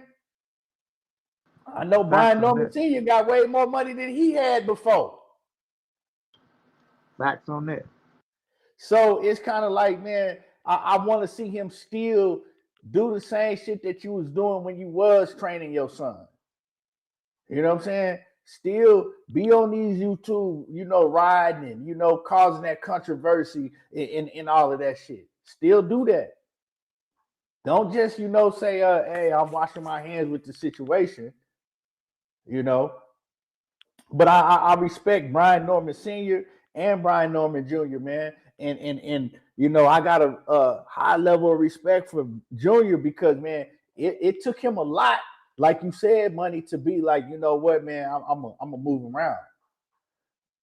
A lot of son dad relationships, man. A lot of these fighters that got their dad as their trainer, man, it take them a whole lot more to do that shit, and it be later on in their career because they kind of be nervous to do that shit. But Brian Norman was just like, man, I'm a man, and I got to make my own decisions. And that's what I'm gonna do. And so, man, you got to commend him for that. And he also saying that, man, he want to get straight back to the smoke. Do you see him ever getting another Devin Haney fight? I don't, but do you? Maybe not Devin Haney, but another big name. Like, yeah, like I feel like he's going to get another. I feel like not. I really do. I don't think it's a lot of fighters better than him at 147 right now. And I feel like with them titles, you know, Ben, I feel like he will get another opportunity to fight for a world title. But with a Devin Haney, like I don't think Devin them will fight him again. I think they feel like, oh, we're going backwards with that, unless he build himself up to the point to where, you know, his name is that big enough to warrant a rematch because it make a lot of sense business wise. But I don't see Right, him right. getting another Devin Haney fight, but I do see him getting more big fights in the future to where, you know, he learned from the Devin fight and now he's still making his name as Brian Norman Jr. and becoming another world champion. And not just at 147, at 154 as well. Mm-hmm. Yeah, I agree. I don't see him getting another Devin Haney fight, but I definitely do see him getting more big fights. But I don't, you know what I'm saying? Yeah, I don't see that happening. You know, um, but man, it's a lot of shit. I'm gonna do another live, man. I'm gonna get on here tomorrow because I wanna. It's still a lot of shit I want to cook on, man. It's a lot of fights I want to break down. I want to break down that Jermaine Ortiz and Keyshawn. I want to break down that Teofimo Lopez and Shakur. Even that Ryan Garcia and Barrios fight, man. Like I I don't like know, that fight, bro. huh? You know another fight. I like that Ryan Garcia and Barrios fight. But Yeah, you know another fight I'm very intrigued with though. Ryan better quit playing. I'm very intrigued with the I'm very intrigued with the damn the Cuban. The fight coming up with the Cuban. Oh yeah, the Andy Cruz and Raymond Moore Tyler, bro. And Raymond Moore Tyler. Yeah, I'm very I'm very that's interested. another fight that I want to talk about, man. That's definitely another fight I want to break down and dig deep into that fight, man. Because that's a hell of a fight that ain't a lot of people talking about. But that's a fight right there, man. And that's a fight that could go either way. Yeah, of course, Yeah, bro. Andy Cruz, he got the boxing skills, man. But Raymond Moore Tyler, man, he gonna press that issue, and you know he got that power, and man, that's gonna be a hell of a fight, bro. That's one of them fights that could go down to the last round. That's I'm one of loving them that fight, fights. kid. I'm loving that fight. Yeah, I love that fight, man. I love that fight. So it's a lot going on in boxing. What I don't love that's going on, that what I hate, and it's because I'm probably biased, and I'm a huge fan of Deontay Wilder. But man, I don't want to see Deontay Wilder. Now, I'm gonna just keep it a buck. I'm a huge fan. Like I fuck with Deontay Wilder. Like the fighters that I fuck with more than anybody is Deontay Wilder and Errol Spence. You know what I'm saying? Over anybody. Not saying that I'm gonna pick them to win over anybody. I'm just saying this personally, right? I done met him, I done been around him, and personally, I fuck with him, right? And I don't want to see Deontay Wilder like. Yeah, I like that he getting the bag against Usyk, but man, Deontay Wilder got money. He ain't struggling for no money. And that Usyk fight, man, yeah, people saying he got a chance, right? Landing that big right hand, but that chance is about as slim as me going and win the Powerball right now. That's how I feel about that shit, man. Usyk is just he's just Wilder ain't the same Wilder. Like you can see his punches coming from a mile away. And I love Deontay Wilder, but him saying that he in his prime now, you're not in your prime now, Wilder. He's so far out of his prime, it's crazy, but that's the fighter's mentality. A fighter can fix their mind to think shit like that. But we all see it, man. We all seen Deontay Wilder last fight when he fought that Rudy Poot. I don't even know the dude's name. He ain't even look good in that fight. So let's just keep it a buck. Usyk? That's bad, bro. That's not a good style for. That wasn't even a good style for Wilder in his prime. But man, hey, I'm gonna tell y'all, man, that shit's gonna look ugly. Man, Wilder gonna be throwing that right hand right here, right? Usyk gonna be on the whole other side of him, nigga, waiting for him to come around.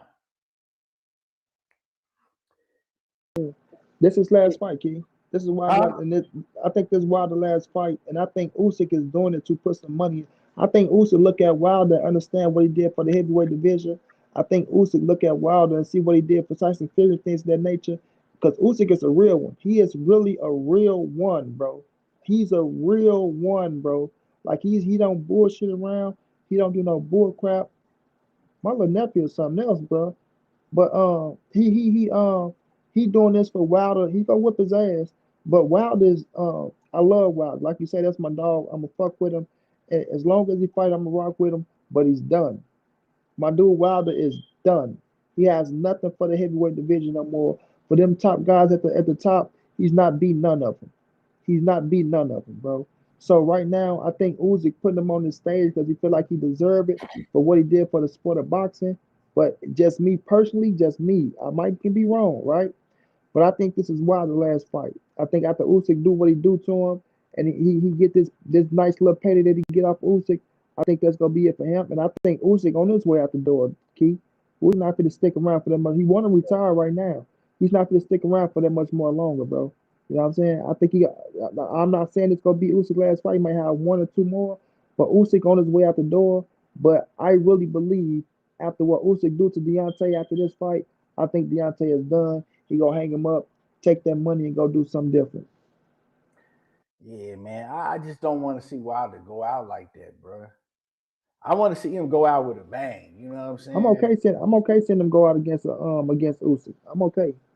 It's just gonna be ugly, man. That shit finna be like that. That shit, like, man, like that shit ain't. Cause I I'd don't want rather to see see. him go out getting his ass whooped by the best of the best, than go out getting his ass whooped by one of these motherfuckers that made a name off his ass. But this is just my opinion, right? As lopsided as it's gonna look, I don't want to see him go out like that. I'd rather see him go out fighting, a Tyson Fury again, or a Deontay Wilder. You know what I'm talking about? But that shit, him in the ring with Usyk, that shit gonna look so lopsided and ugly, bro. Like it's gonna look like it's not even gonna be competitive because Usyk's footwork and everything is just too good, and you can't get in the ring telegraphing your punches where Usyk is seeing you throw them looping ass and them straight shots from a mile away. Like that's the thing when Deontay Wilder at this point, man, like you can see all of his shots coming from a mile away. That's what he had over people when he was younger. Like them bitches was coming out quick. You know what I'm saying? You ain't see that right hand coming. Boom! Before you know it, you was slobbering on yourself. Now, you know what I'm saying? He telegraphing them bitches and he doing it over and over. And he bringing it from way down here, cocking that bitch back. And Usyk gonna be somewhere where, you know what I'm saying? Usyk gonna be to hit that nigga with 5 counters and moved around before he get that bitch off. So I ain't feeling that, man. I'm not feeling him going out looking like that, and that's me being biased and a Wilder fan. Like I just don't want to see him go out like that. I got to keep it a buck. My man Dankfather say the chance that we give the best, he says this is gonna be Usyk's best performance ever. It could be. It's just the style matchup, man. He say I'm wishing on a star for a victory. Yeah, man, that's all we can do because the shit is ugly. It's gonna get ugly. I don't want to see Wilder and Usyk. I think that the younger version of Wilder, he have a chance of catching Usyk and putting him to sleep. But this version of Wilder, nah, man. And why does Wilder? I'm just thinking, like, why is he saying that he's in his prime now? Like, what made him say that? Punch drunk. It just confused me. Like, bro, like, why would he say some shit like that? Like, nigga, I would never sit up here and tell you that, hey, money, I'm in my prime now. Like, nigga, I'm not in my motherfucking prime right now. I know how I felt when I was in my prime, and it wasn't like this. You know? Yeah, a little punch drunk, bro. Like, you know how these fighters feel. Shit, look at my fucking what's my man's name, man? Derek Chisora. He still think he the king of boxing. He got his ass whooped, knocked, You left, don't and get right. 40 years old and get faster, and you can, he might, you know what I'm saying, be stronger, you know what I'm saying, because I'm stronger, but you don't get faster and your reflexes is faster and you're like, bro, that's not, you're not in your prime now. Ain't a nigga that's ever fought. Ain't a nigga that's ever fought and had a whole career. Nigga got in his prime when he turned 40.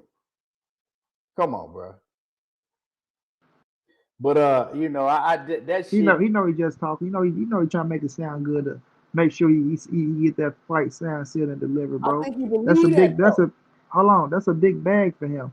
So he not finna turn down that bag, bro. Looking at what he was getting with them other little cats, and now you got a chance to be back on that stage with the motherfucker got all the scraps, bro, and get that money like that. Yeah, nigga, you in your prime, you feeling good, your toes feeling a little different, you feel a little light.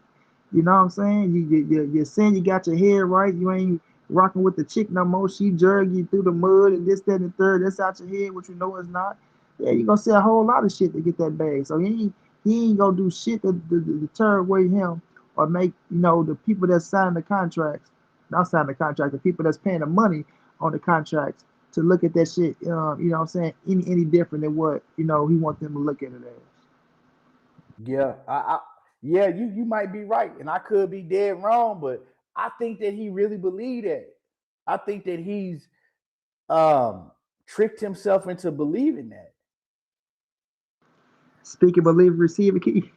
I think that he really, because the way he said that shit, man, he speak with conviction, and I think that he really believed that in his mind. But maybe I it feel could that be right now.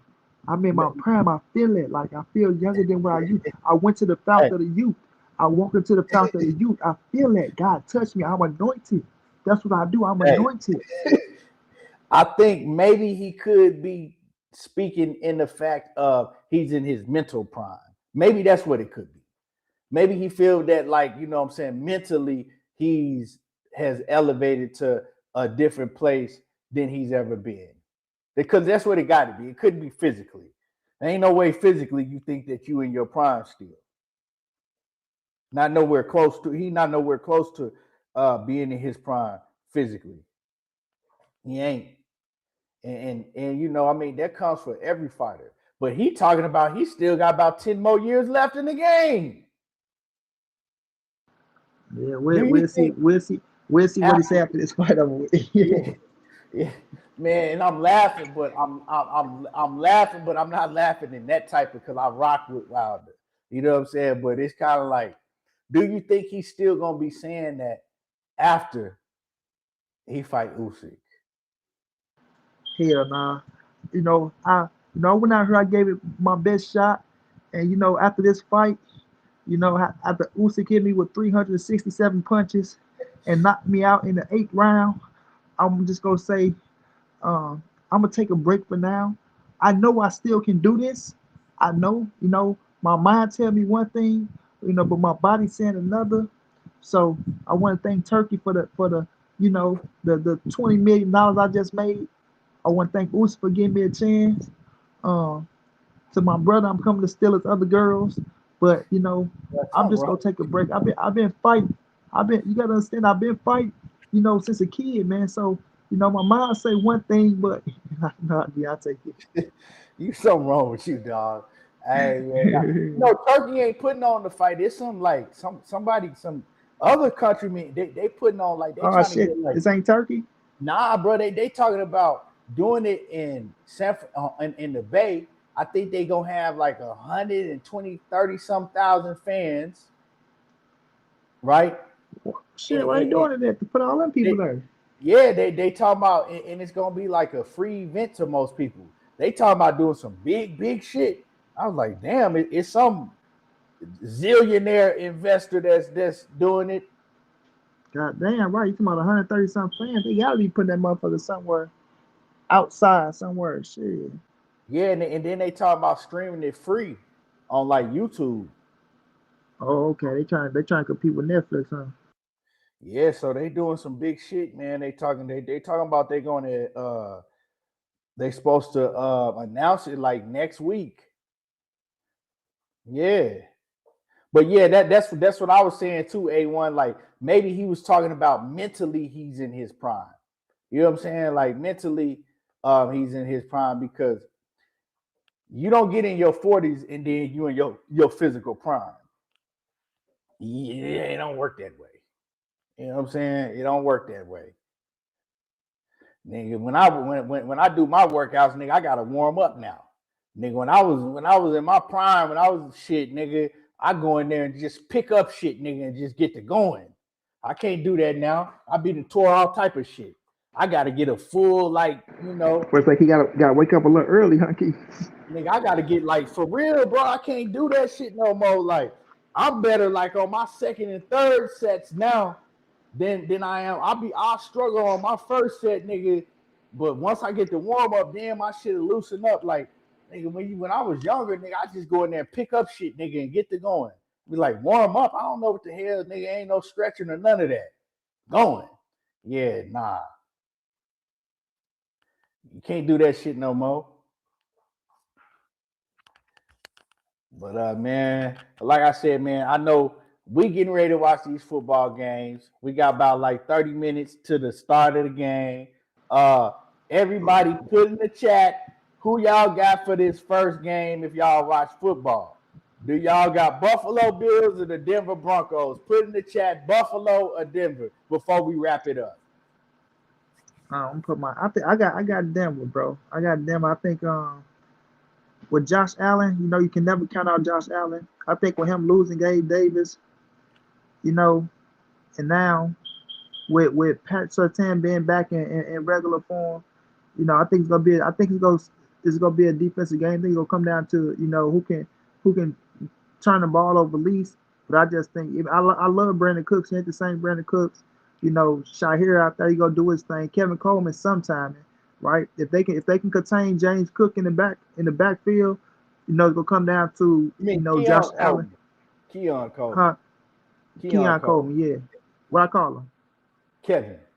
Yeah, Keon Coleman. Yeah, I think it's gonna come down to, you know, them contain. If they contain James Cook, don't let him go crazy to where he get off that play action. You know, you just gotta worry about Josh Allen in his leg. You know, he can put that ball anywhere, but I just feel like that defense with Benito on the front line, I think they're gonna hold it together. I think they're gonna play that back end real good. I think it's gonna come down to, you know, the last couple possessions in the fourth quarter. And I think somehow, you know, them go pull this thing out of mile, have them boys going up there, you know, have to breathe that mile higher. But, you know, I never count out Josh Allen because he is a bad boy. But I just think that defense gonna have enough, you know, to carry them over. Yeah, and then I got Seattle. I got Seattle in the second game against San Francisco. Even though, you know, it's gonna be with George Kittle out too, and with San Francisco being banged up on defense, I think that Seattle defense is gonna be too much. And I think, you know, JSN go have him a day today. Yeah. Seattle, I definitely got Seattle. You know, the Niners, man, they too hurt up. They too hurt. And Seattle, that defense, dog, they looking nasty. That defense looking nasty. And then the first game, man, I'm still kind of going back and forth because it's hard to bet against Josh Allen, but then every time you do really think the Buffalo gonna get it, that's when they fail. But then it's kind of like when you go against him, it's kind of like that he find a way to pull that shit out. And then as far as the Denver Broncos, it's kind of like Bo Nix, man. He ain't been in this position before. They young. They got a young squad. They ain't been in this position before. But at the same time, it's like they got that rest. They're a lot more healthier than Buffalo. Buffalo hurt up too. So I don't know, man. It's gonna be a good game, man. I wouldn't be surprised either way. But I don't know, man. It's kind of hard to go against Josh Allen. But what is Josh Allen record on the road for the playoffs? That's something you got to look at too. Yeah. What does he do? Do you know? I can just call San Noah off the back his record. I'm gonna have to look that up. Josh Allen playoff record on the road. You know what I'm saying? But man, I appreciate all of y'all tuning in. I like this Restream much better than StreamYard. If y'all, you know, doing content, check out Restream. This shit a lot doper. And yeah, man, smash the like button before we get up out of here. And I appreciate y'all for coming through. We out. Money, your last words. Man, appreciate everybody for coming through, showing love, man. Y'all know, man, Key, we've been off this little thing for a little minute, man, but we're gonna get back slowly for surely, man, and give y'all that real boxing talk. Put some of these cats in their places, put a foot up their ass, you know what I'm saying? To you know, weave out the boys and the mans around this place, you did, because a lot of these cats just been running their mouth. A lot of these cats, you know, this shit that went to their head and it'll blow them up. You know what I'm saying? They got their little chests out. You know, we'll come and knock all around to that shit. You feel me? So y'all stay safe out there, man. Keep doing what y'all doing. Love your family, man. Stay safe. 2026. You know, bear down and do what you got to do for you and your family, man. Appreciate y'all, man. You know we go rock out, kid. Yes, sir. We out.